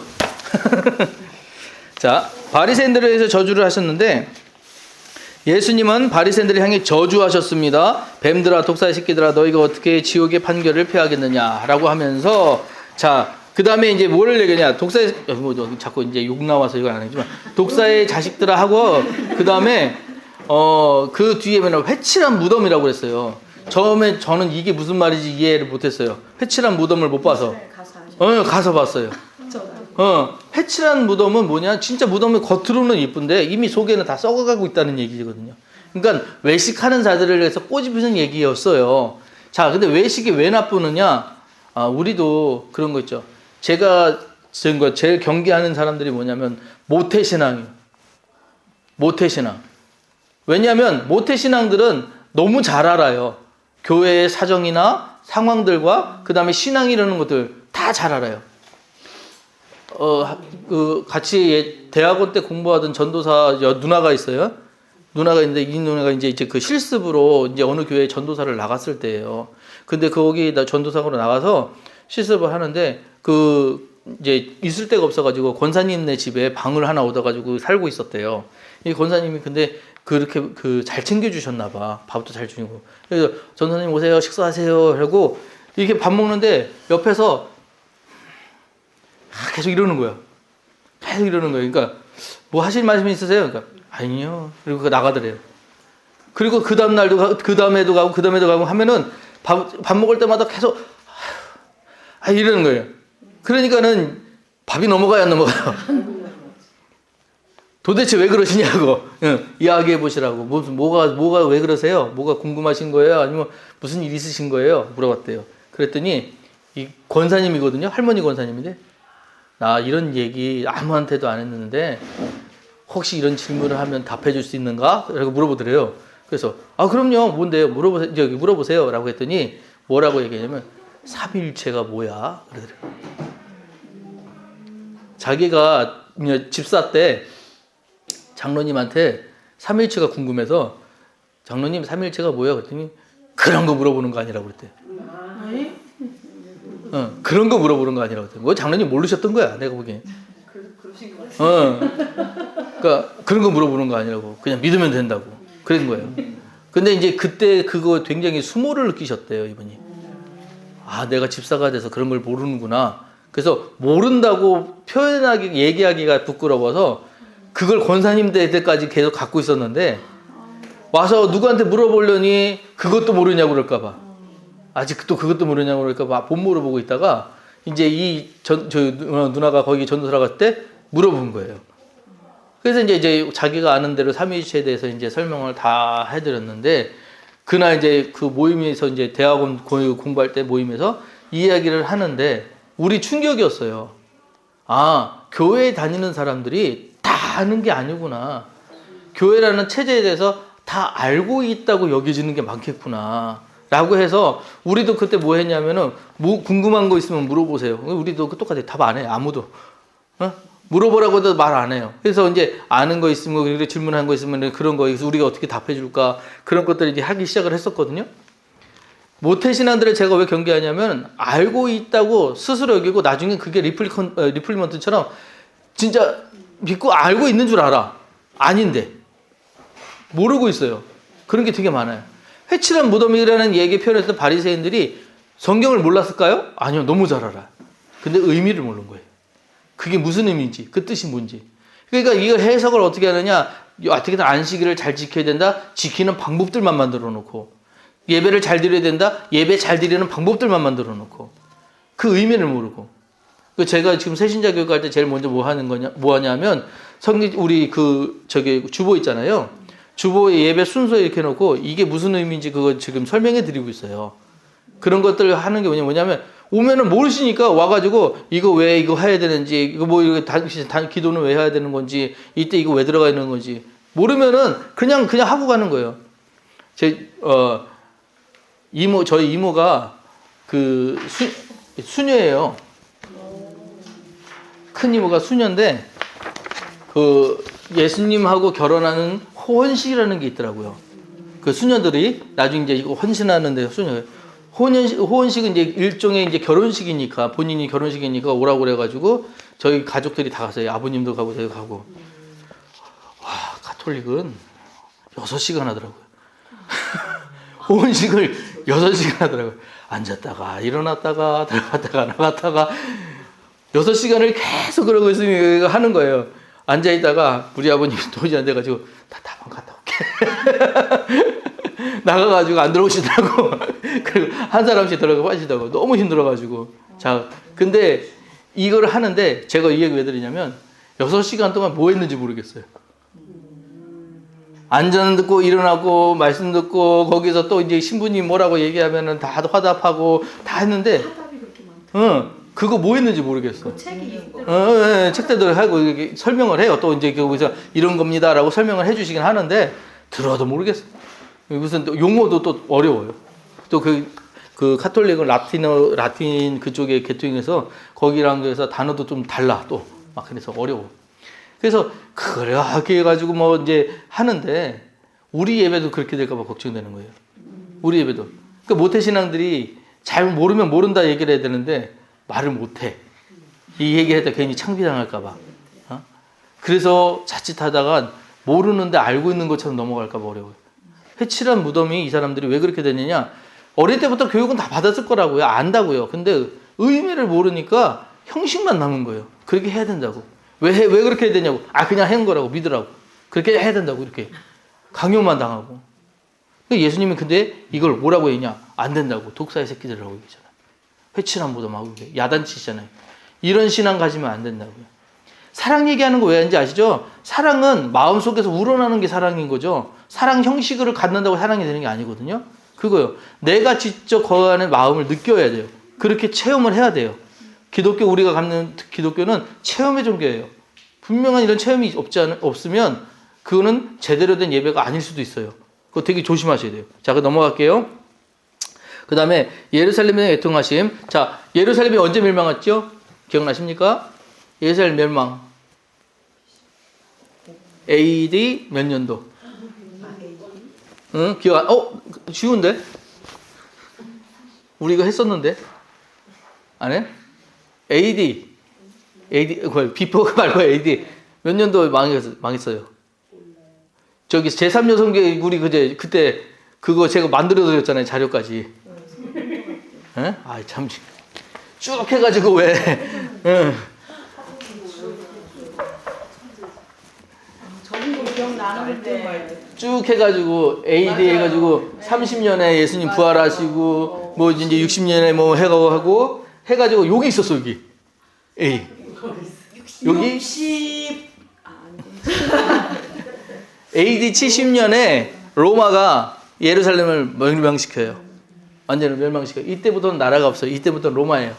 로마 팍스 로마나 시대가 이제 열리는데 이때 이후로 이제 95년에 이제 사도 요한이 이제 반모섬에 가서 이제 요한 1, 2, 3서와 이제 계시록을 쓰게 되는 사건. 이때 일어나고 이 이후에는 이제 그 뒤에 없어요. 성경의 이야기가. 자, 그래서 이때 사도 요한이 95년도까지 살았어요? 그럼요.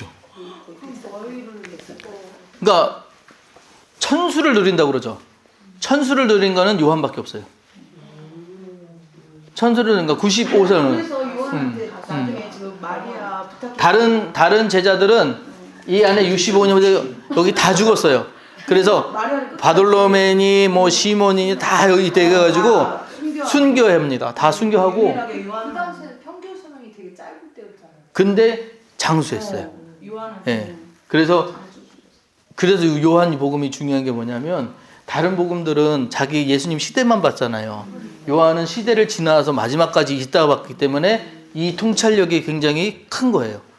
과거에 그래서 요한복음 보시면 앞에 있는 이야기 예수님의 공생의 생활은 그렇게 많이 이렇게 어릴 때는 안 나오고 중요한 왕으로 오신 예수님만 자꾸 얘기를 해요. 얘기가 뭐냐면 이게 중요한 게 보니까 내가 이거 중요하다라고 뽑아놓은 얘기거든요. 그래서 요한복음 그래서 중요한 얘기예요. 그래서 하고 95년에 이제 반모섬에서 이제 그 환상 계시록을 쓰게 돼요. 이제 그렇게 되고 하여튼 이게 중요한 건 이거 아닌데 70년에 예루살렘이 멸망을 하는데 이거를 예수님께서 이거를 지금 30년 전이잖아요. 이때 예언을 하신 거예요. 뭘 하셨냐 보면은 예루살렘아 암탉이 그 새끼를 날개 아래 모은 것 같이 내가 내 자녀를 모으려 한 일이 몇 번이냐 그러나 너희가 원치 아니하였도다 보라 너희 집이 황폐하여 버림받으리라. 이게 뭐냐 지금 계속 회개하라는 얘기 하셨고 사실은 이 말 멸망하기 이전에 하나님은 이게 뭐냐 주님이 원하셨던 거는 회개였다는 거예요. 돌아오는 거였다는 거예요. 근데 그걸 안 하니까 이렇게 될 거를 알고 계셨던 거예요. 그래서 이 이야기를 하신 거고 예수님이 유대인을 심하게 꾸중하신 것은 미워서가 아니라 나중에 이들이 심판을 받지 않도록 하시기 위함이었습니다. 이게 주님의 마음에 그런 거예요. 근데 우리는 그걸 갖다 오도해서 몰랐죠. 이 사람들 몰랐죠. 그러니까 예수님을 잡아 죽였던 것이고. 자, 그래서 이런 일들, 애통해 하셨던 일들이 이제 있었던 이야기가 이 마태복음 23장까지의 이야기고, 그 다음에 이제 감람산 강화라고 해서 산상수훈과 마찬가지로 예수님의 크게 두 번째 설교 이렇게 나오거든요. 자, 그래서 24장에 어떤 얘기가 나오냐? 재림의 때와 예루살렘의 멸망에 대한 이야기가 나옵니다. 재림의 때와 예루살렘 멸망. 자, 예수님은 십자가를 지시기 직전에 예루살렘 옆에 있는 감람산에 오르셔서 말씀을 가르치셨습니다. 이것이 감람산 강화입니다. 이때 산상수훈과 함께 예수님의 2대 설교를 꼽히고 그 다음에 이런 내용들이 있습니다 하고, 자, 그 다음에 이제 중요한 것이 들어갈 거예요. 여기 24장과 25장 여러분들 왜 중요하냐면 지난번에 김용주 목사님 오셔가지고 그 얘기했죠. 요한계시록을 요약해 놓은 게 이거라고. 예, 그래서 중요해요. 마지막 날 뭐가 되겠냐. 근데 이게 좀 차이가 있는 게 보셔야 돼요. 24장과 25장의 이야기는 어떤 때를 얘기한 거냐? 70년대 얘기한 거예요. 그죠?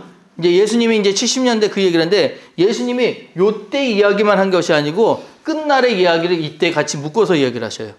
그래서 재림의 때에 이런 일들이 일어날 것이야, 마지막 날에 이런 일이 일어날 것이야를 이때 일어날 것이라는 얘기와 함께 하기 때문에 이거는 역사적 사건이기도 하지만 앞으로 일어날 우리에게 올 이야기이기도 한 거예요.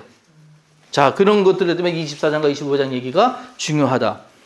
세상의 종말, 예수님이 마지막으로 성전에 나오실 때 제자들은 헤롯의 성전의 위용을 가리켰습니다. 자, 보세요. 여기 시골 우리들 요즘 저도 그래요. 옛날에 안 가다가 보면은 서울 가보면 그렇게 빌딩들 많으면 신기하더라고. 그러면 그런 것들이 많으면 얼마나 신기해요. 그죠? 근데 이 시골, 나사렛 시골 사람들이 지금 갔는데 도시가 쫙 펼쳐져 있고 건물들이 쫙 있고 얼마나 그 위용들이 좋았겠어요.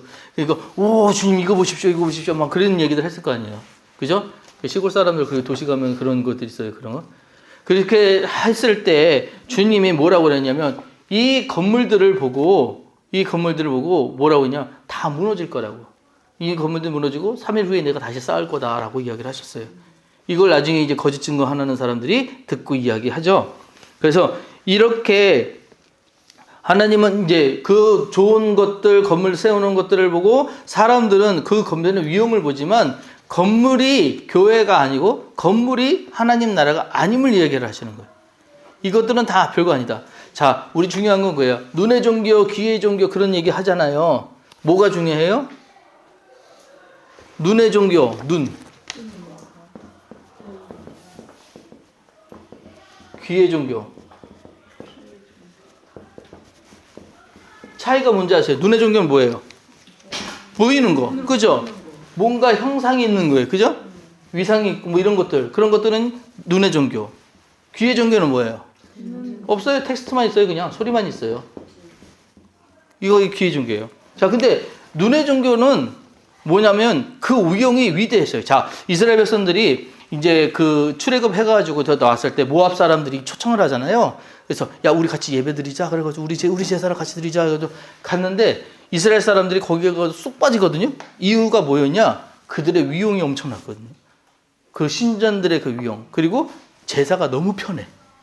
우리 제사는 제 괴물 끌고 와서 다 태워 죽이고 각 뜨고 이런 일들을 할 때는 어려워. 근데 거기는 자면 돼, 여자랑. 그냥 이해들 하시죠? 성적인 뭐 행위만 하면 돼. 그리고 죄송해요. 제가 직접적으로 설명할게. 그게 많이 뿜어질수록 풍년이고 다 한다고 생각했기 때문에 많이 해야 돼. 그런 하고. 그러니까 재미도 있고 쾌락도 있고 제사가 편한 거야. 그걸 많이 이렇게 지금 여기 하고 싶은 거야. 이스라엘 백성들이 그래서 거기 많이 빠졌어요. 그거에 빠져버렸어. 그래서 이제 이스라엘이 그것 때문에 나중에 많이 죽죠. 그들 그렇게 만든 종교가 뭐냐? 눈의 종교인데 눈의 종교 우리가 대표적으로 알고 있는 불교가 눈의 종교예요. 불교 위용이 엄청나잖아요. 신상하는 거 들고 하는 거 엄청나잖아요. 그런 것들. 저기 미얀마 갔을 때도 누워 있는 그 불쌍한 거 그거 발바닥만 이만큼 보이는 것 같은데. 그 큰 거를 갖다가 그 왜 만들었을까? 그러니까 왜 만들었을까? 그거 하면서. 그러니까 우리 종교는 이렇다라고 하는 거 보여주는 거예요. 그 예전에 그 불교 있는 사람들이 그래요. 그 예수님 상 있잖아요. 피 흘리고 이렇게 있는 거 십자가인 거. 왜 니네 종교는 그렇게 신이 힘들어하냐고.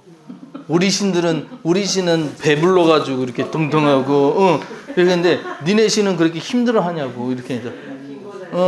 그러니까 뭔가 부하고 뭔가 많이 가진 신은 힘이 있으니까 나눠줄 수 있게 살아가니까 그렇게 고통받고 힘들어하는 그런 것들은 못할 거다라고 생각을 하는 거죠. 그게 이제 눈의 종교. 그래서 더 크게 만들고 더 많이 만들고 미얀마나 그런데 캄보디아 가보면 이런 데 가보면은 그 불상이나 이런 신전 이런 것들이 다 좋은 땅이 있어요.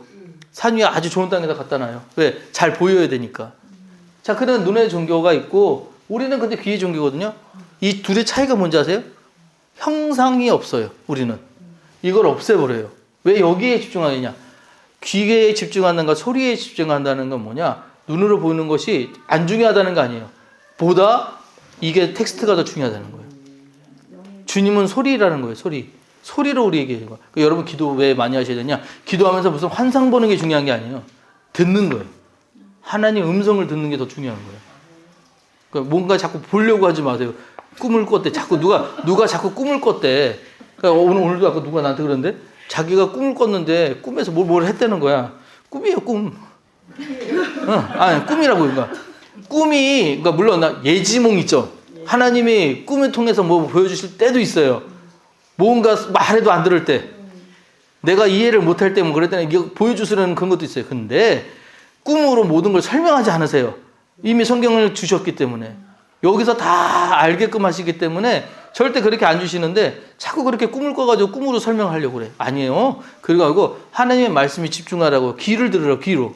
그렇게 하라고. 자, 이 얘기 왜 하냐면 지금 이제 종말의 때에 우리 그런 성전의 위용을 이야기하고 뭔가 있어야 되겠다고 그래서 징조 얘기 많이 하잖아요. 보여달라고 얘기하는데 그게 뭔가 특별하게 하나님께서 일부러 안 보여주신다는 거예요. 특별하게 뭔가 안 하신다는 거예요. 왜? 되어지는 상황 속에서 알게끔 하신 거예요. 깨닫게 하시는 거예요.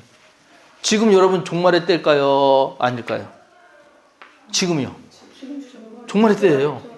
지금 우리에게 징조 나타나는 거 뭔지 아세요? 옛날에 세븐 그 영화 보면 그랬죠. 뭐 하늘이 핏빛으로 가리고 막 이제 새 떨어지고 막 그런 거 그죠? 지진 나고 그러고 달이 붉게 만들고 그죠? 그런 얘기하죠. 요즘 다 봤어요. 달도 붉어졌죠. 뭐 지진도 났죠. 지금 미얀마에서 7.7인가? 어디였죠? 어디 지금 막 지진 나가지고 막 방콕인가? 지금 막 이렇게 쓰러졌죠. 다 나왔어. 지금 다 나왔어. 기근 전 세계 기근 나타난 데가 아니 뭐 기근 많이 나타났죠. 징조 다 나타났다니까요. 그러면 이제 주님 오셔 아멘 주 오셔서 그냥 지금 해도 안 이상한 거예요. 안 이상한 거예요. 이미 종말의 때예요. 근데 문제는 뭐냐? 종말의 때 어떻게 살아가느냐? 스피노자라는 사람이 그랬대요. 내일 지구의 종말이 오더라도 나는 오늘 한 굴에 사과나무를 심겠다고. 그게 우리가 해야 될 일이기도 해요, 사실은. 그건 철학자가 하는 얘기가 아니라. 다음에요. 넘어갈게요. 자, 그래서 나오는 얘기 그거 읽어보시고, 자, 무화과나무 비유 그런 얘기들 거기 보시면 위에서 한 12번째인가 3번째 보면 재림의 때와 관련해서 보시죠. 무화과나무의 비유를 배우라. 그 가지가 연해지고 잎사귀를 내민 여름입니다. 여름이 가까운 줄을 아나니. 자, 이게 무슨 얘기냐? 하나님이, 그러니까 로마서의 그런 얘기죠. 알만한 것, 하나님을 알만한 것들을 만물에 심어 놓으셨다고요. 그러니까 하나님을 알만한 지식들을 전부 다 여기다 두셨어. 그러니까 우리가 모를 게 없어. 여기다 다 하나님을 느낄 수 있게 만들어 놓으셨거든요. 그 징조 중에 하나가 뭐냐? 잎사귀가 가까운데 여름이 오겠는데 라 같은 당연한 것들을 우리에게 이건 하나님이 하셨겠구나 하는 것들을 알게끔 이미 다 심어 두셨다는 거예요. 근데 우리가 그것들을 뭐예요? 잘 이렇게 알고 있는데 설마 지금이겠어. 어떤 그 찬양대 그때 그 예화 중에 그런 얘기 있더라고요. 아멘 주 예수여 오시옵소서. 아멘 주 오시옵소서 할 때 주라는 박자가 정박에 나와야 되는데 자꾸 그 붙점을 해가지고 늦게 나오는 거예요. 그러니까 이제 그 앞에서 이제 지휘자가 그러는 거예요. 아유, 주님이 지금 오시면 안 된다고요. 늦게 오셔야 된다고. 지금 오시면 안 된다고. 그러니까 붙점 다음에 넘어오면은 오셔야 되는데 자꾸 너무 일찍 오신다고. 그래서 안 오신대요. 농담의 얘기인데, 자, 주님이 오실 날은 우리는 아무도 몰라요. 아무도 몰라요. 때와 징조를 보고 이때의 건이 시기가 가까웠다는 우리는 알죠. 그래서 밑에 그러므로 우리는 뭐 하라고요? 깨어 있으라고요. 그래서 우리가 뭐 하라고? 깨어 있으라고요. 여기 이제 쭉 얘기 내려오다가 그런 얘기 나와요. 이제 요한계시록 때 한 번 더 말씀드렸는데 7년 대환란이라는 얘기를 한번 드릴 거예요. 7년 대환란이 뭐냐면 예수님께서 재림에 오셨을 때 이제 재림, 휴거가 일어날 거예요. 여러분 휴거가 일어나면 여러분은 남긴 자들일까요? 하늘로 올라간 자들일까요? 가야죠. 그죠? 여기 남아있으면은 당황한 거예요. 그죠? 내가 그렇게 주님을 잘 섬겼는데 왜 여기 있습니까?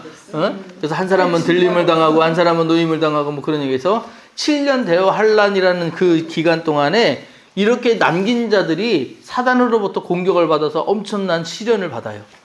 그런 이야기들이 있어요. 그래서 그런 7년 대환란 기간이 있을 거다라고 얘기를 하는데 요 얘기는 나중에 전천년설, 후천년설 이런 얘기들을 해서 신학적으로 조금 설명을 들어야 이해가 되는 부분이라 그럴 때 나중에 말씀을 드려요. 근데 문제는 뭐냐? 어느 때든지 간에 일단은 우리가 뭐냐? 깨어서 준비하고 있어야 된다는 거예요. 자, 그래서 깨어 기도하라는 거 넘어가면서 재림을 준비하는 성도들은 어떻게 살아야 되는가? 첫째, 충성되고 지혜 있는 종의 비유를 통해서 우리가 충성되고 지혜 있는 종이 주인에게 그 집 사람들을 맡아 때에 따라 양식을 나눠줄 자가 누구뇨? 이렇게 얘기하죠. 이게 무슨 얘기냐? 청지기 이야기 아시죠?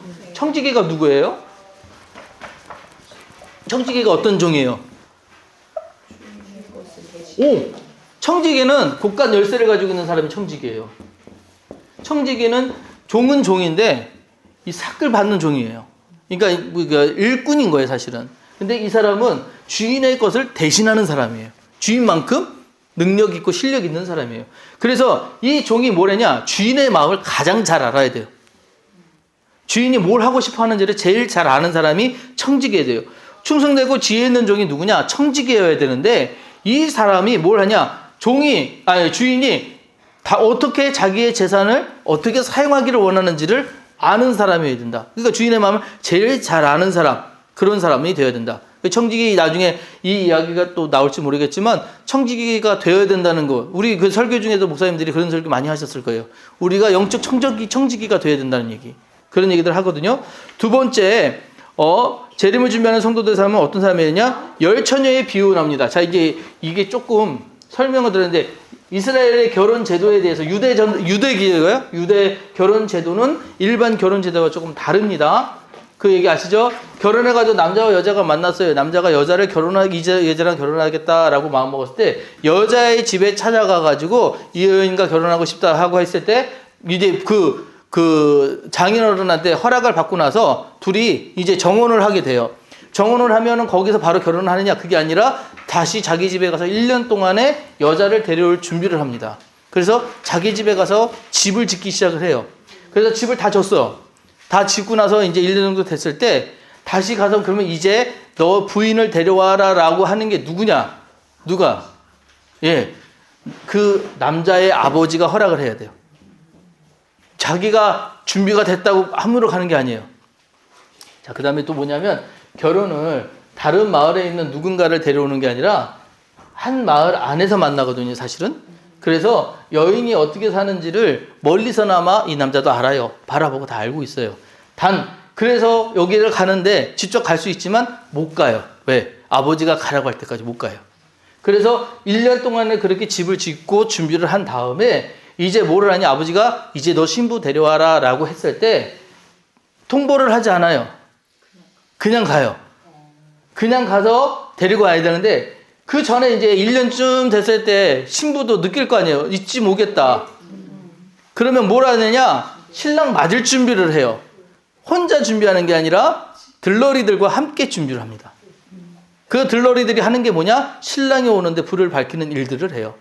여기 열처녀의 비유, 열처녀는 신부가 아니에요. 들러리들이에요. 뭘 하냐? 신랑이 오는 길을 비춰주는 들러리들이에요. 근데 그 들러리들 중에 신랑이 온다라고 했을 때 5은 기름을 준비했고요. 5은 준비를 못했다는 얘기예요. 자, 그래서 그 5이 못한 사람을 기름이 부족하니까 기름을 구워달라라고 얘기를 하는데 우리 것도 꽂으면 부족하겠다라고 해서 안 준단 말이에요. 이 기름은 나눠줄 수 있는 기름이 아니에요. 이 목사님 뭐라고 얘기했냐면 성령 얘기하면서 성령의 기름 부음 얘기를 해요. 그래서 밑에서 한 10번, 15번째 계속해서 기름을 채워놓아야 합니다 하고 나서 그 기름은 성령님의 기름 부으심 때문에 아무한테도 빌릴 수 없습니다. 기름 채우는 일을 누가 해야 되느냐? 남에게 구워줄 수 있는 게 아니라 내가 채워야 되는 기름이었던 거예요. 그래서 빌려줄 수 있는 기름이 아니에요. 누구에게도 빌려줄 수도 없습니다. 내가 성령님께 직접 받는 수밖에 없습니다. 이거 이제 그 사와라라고 했다는 그런 얘기, 그 기름이에요. 성령의 기름 부으심 받은 성령의 임재요. 성령님의 일하심입니다. 성령님의 기름 부으심이 있는 사람에게는 반드시 사명이 부여되며 사명은 은사와 직분으로 나타납니다.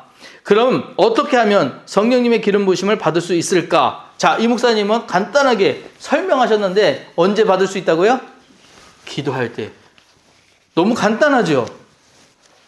아니에요? 뭔가 또 있을 것 같죠? 기도만 하면 돼요?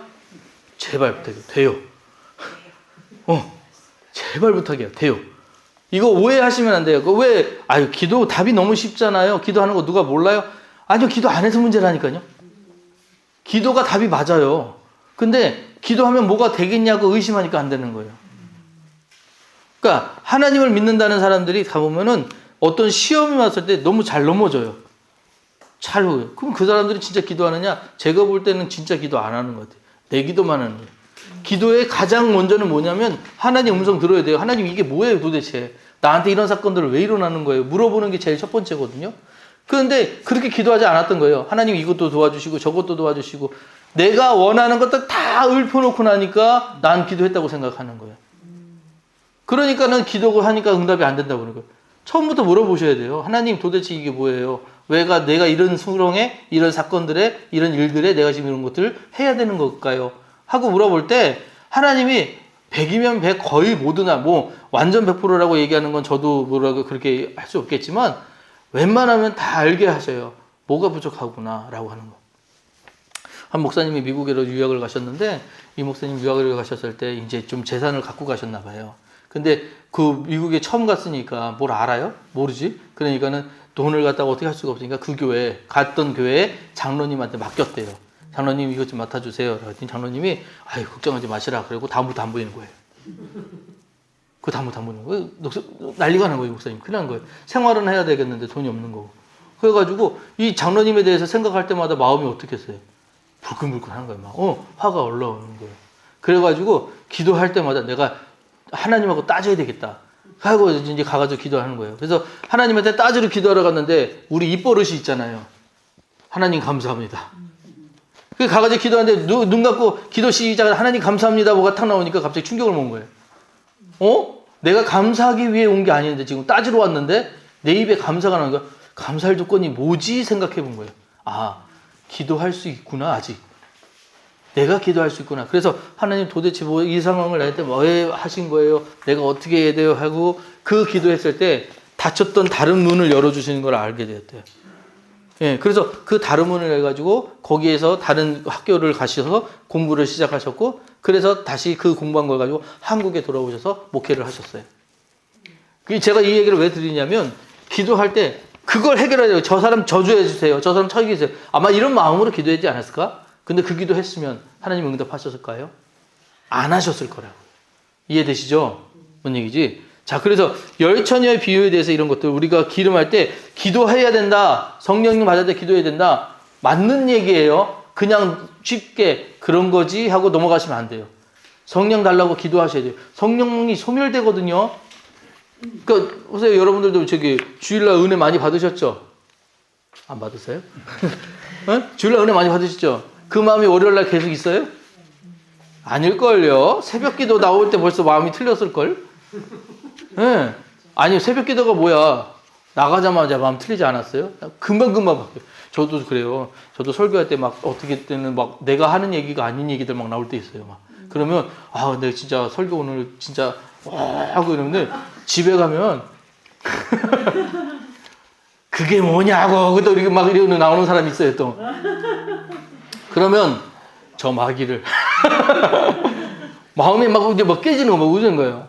분명히 나는 은혜를 끼치고 왔고 나도 은혜가 있다고 생각했는데 그 말 한마디 막 무너지는 거예요. 왜 그럴까요?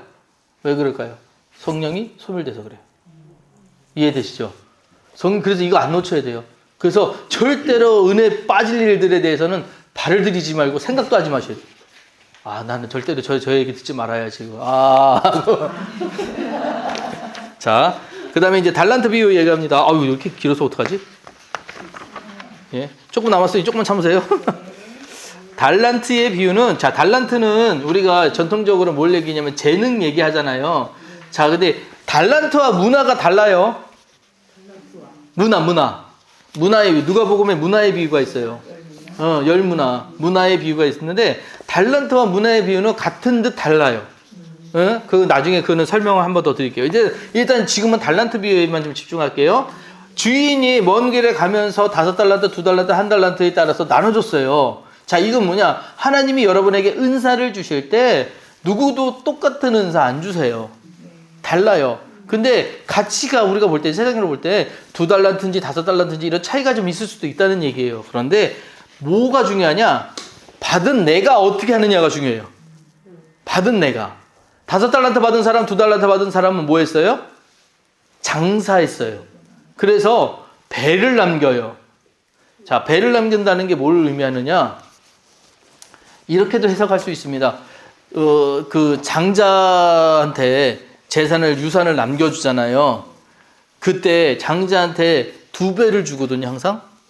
이스라엘 교회에서 2배의 의미가 뭔지 아세요? 2배의 의미. 아버지를 잘 모시라고? 상속의 의미예요. 내가 다른 애들보다 너한테 2배를 주는 거는 네가 나의 상속자다라는 뜻이에요. 그래서 2배는 그런 거예요. 그래서 여러분 혹시 그거 아세요? 엘리야가 하늘로 올라갈 때 엘리사가 이제 막 은사 달라고 막 그리고 잡았잖아요. 그때 너가 뭐 원하니? 그랬더니 당신의 갑절의 은혜를 주십시오. 갑절의 은혜를 주는. 갑절의 은혜가 뭐예요? 갑절이 2배예요. 그죠?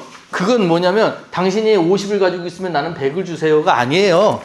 당신의 그 장자권을 나한테 주세요라는 뜻이에요. 그러니까 당신이 엘리야로서 선지자로서 지금 이스라엘 백성에게 했던 그 일들을 내가 할 수 있게, 내가 유지할 수 있게 나도 그 능력을 주세요라고 하는 거예요. 그런데 많은 사람들이 오해게 갑절의 은혜를 주옵소서, 갑절의 은혜를 주옵소서, 그죠? 이거보다 이만큼을 더 주십시오 이렇게 어떤 수치로 얘기하는데 아니에요. 계통인가 뭐라고 그러니까 이게 상속권의 이야기거든요. 그래서 마찬가지로 달란트도 2배를 남겼다라고 하는 건 뭐냐? 주인의 뜻을 이분들이 분명히 장사해서 그걸 따랐다, 순종했다라는 의미로 이해를 하셔야 돼요. 이해되시죠? 자, 그 다음에 이제 양과 염소 얘기 넘어갈게요. 그건 이해되셨으니까 넘어가고 나머지 읽어보시면 되고요. 양과 염소, 양이냐 염소냐? 처음에는 이거 잘 들으셔야 돼요. 양과 염소를 나누는 이유는 뭐냐면 양과 염소가 지금 한 무리에 있어요. 실제적으로 이 예수님이 이 비유하셨을 때는 이스라엘의 그 체제를 알고 얘기하시는 거예요. 왜 양과 염소를 한꺼번에 두는지 아세요? 설명 들으셨죠?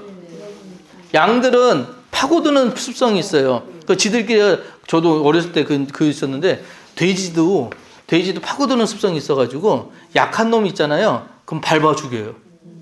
그래서 파고들지 못하게 해야 돼요. 그래서 넘어지는 놈이 있으면 안 되거든요. 그거랑 똑같아요. 양들도 파고드는 습성이 있어가지고 안에 분명히 있어가지고 지금 깔리고 있는데 아무도 안 피해요. 더 밟아요. 그래서 죽어요. 그래서 이거를 방지하기 위해서 염소 집어넣어요. 양은 파고드는데 염소는 치고 나가요. 염소는 치고 나가요. 그래서 얘들을 같이 길러요. 그 얘기를 하는데 근데 이제 이게 나중에 재림 때 심판하러 오셨을 때 주님이 뭐냐? 오른쪽과 왼쪽을 나누실 때 양과 염소를 나누신다는 거예요. 그 역할들에 대해서 진짜와 알고가 쭉정이를 나누시겠다는 얘기예요. 권한은 누구에게 있느냐? 하나님께밖에 없어요. 그러니까 여러분 우리는 뭘 해야 되느냐? 양이 되느냐? 염소가 되느냐의 그 차이를 여러분들이 아시니까 양쪽으로 살아야 되잖아요. 발음이 그죠? 양쪽으로 살아야 되잖아요. 근데 염소의 삶을 살고 있는 사람들이 같은 무리 안에 있어요. 이게 무슨 얘기냐? 교회라는 공동체가 있습니다. 교회라는 공동체 안에 많은 사람들이 들어와가지고 하나님의 이름을 듣고 예배를 드려요. 그런데 이 안에서 들어와 있다고 구원에 들어가는 게 아니에요. 구원받는 게 아니에요. 똑같은 설교를 듣고 똑같은 성경을 읽고 똑같은 기도하는데 다 구원받는 게 아니에요. 들어와서도 하나님의 말씀을 온전히 이해하는 사람이 있고 이해하지 못하는 사람들이 있어요. 이 구별을 누가 하느냐? 우리가 못해요. 우리는 겉으로 볼 때 다 똑같잖아요. 여러분 다 여기 다 은혜롭게 보이잖아요. 그죠? 아니에요? 다 은혜롭게 보이잖아요. 근데 아니란 사람들이 있잖아요. 이거 누가 구별해? 하나님이 구별하신다는 거예요. 그게 양과 염소를 가르시는 거. 그 일들을 하나님이 하신다. 그 주권은 하나님에게 있다는 거예요. 자, 넘어갑니다. 자, 그래서 이런 얘기들을 하시고 나서 자, 예수님이 그 안에 들어가 있는 사람들을 보고 누구의 마음으로 공동체를 형성해야 되느냐? 예수님의 사랑의 마음으로 공동체를 할 때 작은 자 하나에게 하는 것이 곧 나에게 하는 것이다라는 얘기를 하시면서 지극히 작은 소자의 이야기를 하세요. 여러분, 소자는 진짜 없는 자도 소자가 맞아요. 그죠? 근데 제가 아까 창세기 얘기하면서 돕는 배필 얘기했죠. 돕는 배필이 다 소자예요. 내가 도울 수 있는 모든 사람들이 다 소자예요. 가능하나 많은 사람들에게 베푸는 게 여러분들이 해야 될 일들이라는 거예요. 누구에게만 하는 게 아니라 누구에게도 다. 그게 우리가 해야 되는 일들이라고요. 그러니까 그 교회 안에서 보면은 그 끼리끼리라는 단어 있어요. 끼리끼리. 그거 한번 보면은 어울리는 사람들끼리만 이렇게 하는데 그거 별로 좋은 모습 아니라는 거예요. 교회는 그런 거 없어야 돼요. 다 똑같이 내려놓고 또 똑같이 즐기고 이런 것들을 할 수가 있어야 돼요. 아, 근데 교회 안에 그런 사람 아닌 사람들 많던데요. 근데 그거 아시죠? 교회는 병원이라니까요. 병원은 병 고쳐서 나가는 곳이잖아요. 여기는 영적 훈련소예요. 여기서 교육을 받아서 세상으로 들어가는 거예요. 그러니까 아닌 사람과 지내는 방법들도 교회 안에서 배우셔야 돼요. 때로는 보면요, 저 사람이 되게 자기는 되게 막 의로워가지고 막 사람들한테 막 가르치고 딱 그러고 그래. 근데 아무도 그 주위에 없는 사람들 있죠. 왜 그래요? 교만 때문에. 교만의 제일 안 좋은 게 뭐냐? 자기만 몰라. 남들은 다 알아. 네, 남들은 다 알아요. 다 아는데 자기만 몰라요. 근데 자기가 교만하다는 거를 알면은 그럼 고치면 되잖아. 쟤들이 틀렸어. 도저히 내가 틀릴 리가 없어. 나는 정확해. 나는 쓸데없는 얘기 안 해. 나는 원래 그래, 원래. 나는 절대 안 틀려. 이런 사람도 있어요. 그 사람들이 제일 무서운 사람들이에요. 그 사람들이. 그 사람들 그래서 작은 자에게 눈 돌리는 거. 그러니까 예수님이 난 그거예요. 왜 제자들을 발을 씻겼나? 제자라고 했으면서 발을 씻겼나? 나중에 얘기하시잖아요. 너희를 섬기는 자가, 나를 섬기름을 받으려는 자가 먼저 섬겨라라고 가르쳐 주셨잖아요. 그게 예수님 뜻이었잖아요. 교회 안에서 그거 하라고요. 섬기라고. 먼저 섬기라고요. 힘들면 힘든 자리 먼저 가요. 어려우면 어려운 자리 먼저 가라고. 그거 하라고 우리를 부르신 거예요. 근데 뭐라 그래요? 힘든 자리 가라고 그러면은 아 갈게요. 나 다음에요. 쟤부터 먼저 가고요. 뭔가 핑계대고 이러면 안 된다는 얘기죠. 이해되시죠? 응? 자, 그리고 그런 것들을 잘 하시는 분이 바로 하나님 말씀을 지키는 사람들이다라고 이해하시면 되겠습니다. 이제 공생의 후기 이제 마지막 십자가 얘기까지 해가지고 다음에 아마 4번이면 끝날 것 같아요. 그 다음에 40강까지 제가 이제 타이핑을 다 끝났어요. 타이핑은 다 끝났어요. 그래서 잘 끝내놓고 또 봤더니, 이게 뭔가 허전해. 그래서 바로 요한계시록을 지금 들어갔어요. 그래서 이제 그걸 치다가 보니까 요한계시록은 이게 큰일 났어요. 괜히 얘기해가지고 양이 방대해가지고 어쨌든 준비는 하고 있습니다. 그래서 이거 다음에 그렇게 들어갈 건데 요 강의를 4강에서 바로 이제 뭐 40강까지 하나씩 갈 수도 있지만 어떤 건 내용이 너무 작아요. 그래가지고 합칠 수도 있을 것 같아요. 그래가지고 할 땐 넘어가고 다음에 요한계시록 준비해서 갈 때 한 번 더 이제 공부해서 말씀드리도록 할게요. 자, 여기까지 하고 질문요. 그렇게 얘기를 했는데. 아니에요.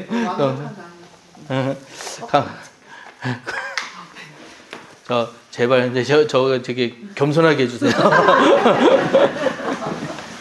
아니. 자꾸 교만해져서 나중에 하늘에서 상급이 없을까봐. 네. 너무 감사하고, 자, 그러면 제가 기도하고 마칠게요. 사랑의 하나님 감사합니다. 오늘 성경 길라잡이반 또 잘 마치게 하시니 감사합니다. 우리가 예수님의 활동들을 따라갈 때 때로는 하나님 시간이 부족하고 설명이 부족해서 이해 못하는 부분이 많을 수 있지만 우리가 또 따로 읽어갈 때 하나님 그 안에 지혜 주시고 은혜를 주셔서 더욱더 주님 닮아갈 수 있는 우리에게 도와주옵소서. 우리가 또 하나님 이 말씀 듣고 나서 여기서 끝나는 것이 아니라 이 교회 안에서 많은 사람들에게 예수님처럼 생활하고 또한 세상에서 예수님처럼 살아갈 수 있도록 힘과 능력과 여건을 허락하여 주옵소서. 다시 모이는 시간까지 눈과 같이 지켜주시를 간절히 구하며 걸어가신 예수 그리스도를 받들어 기도드렸사옵나이다. 아멘. 감사합니다.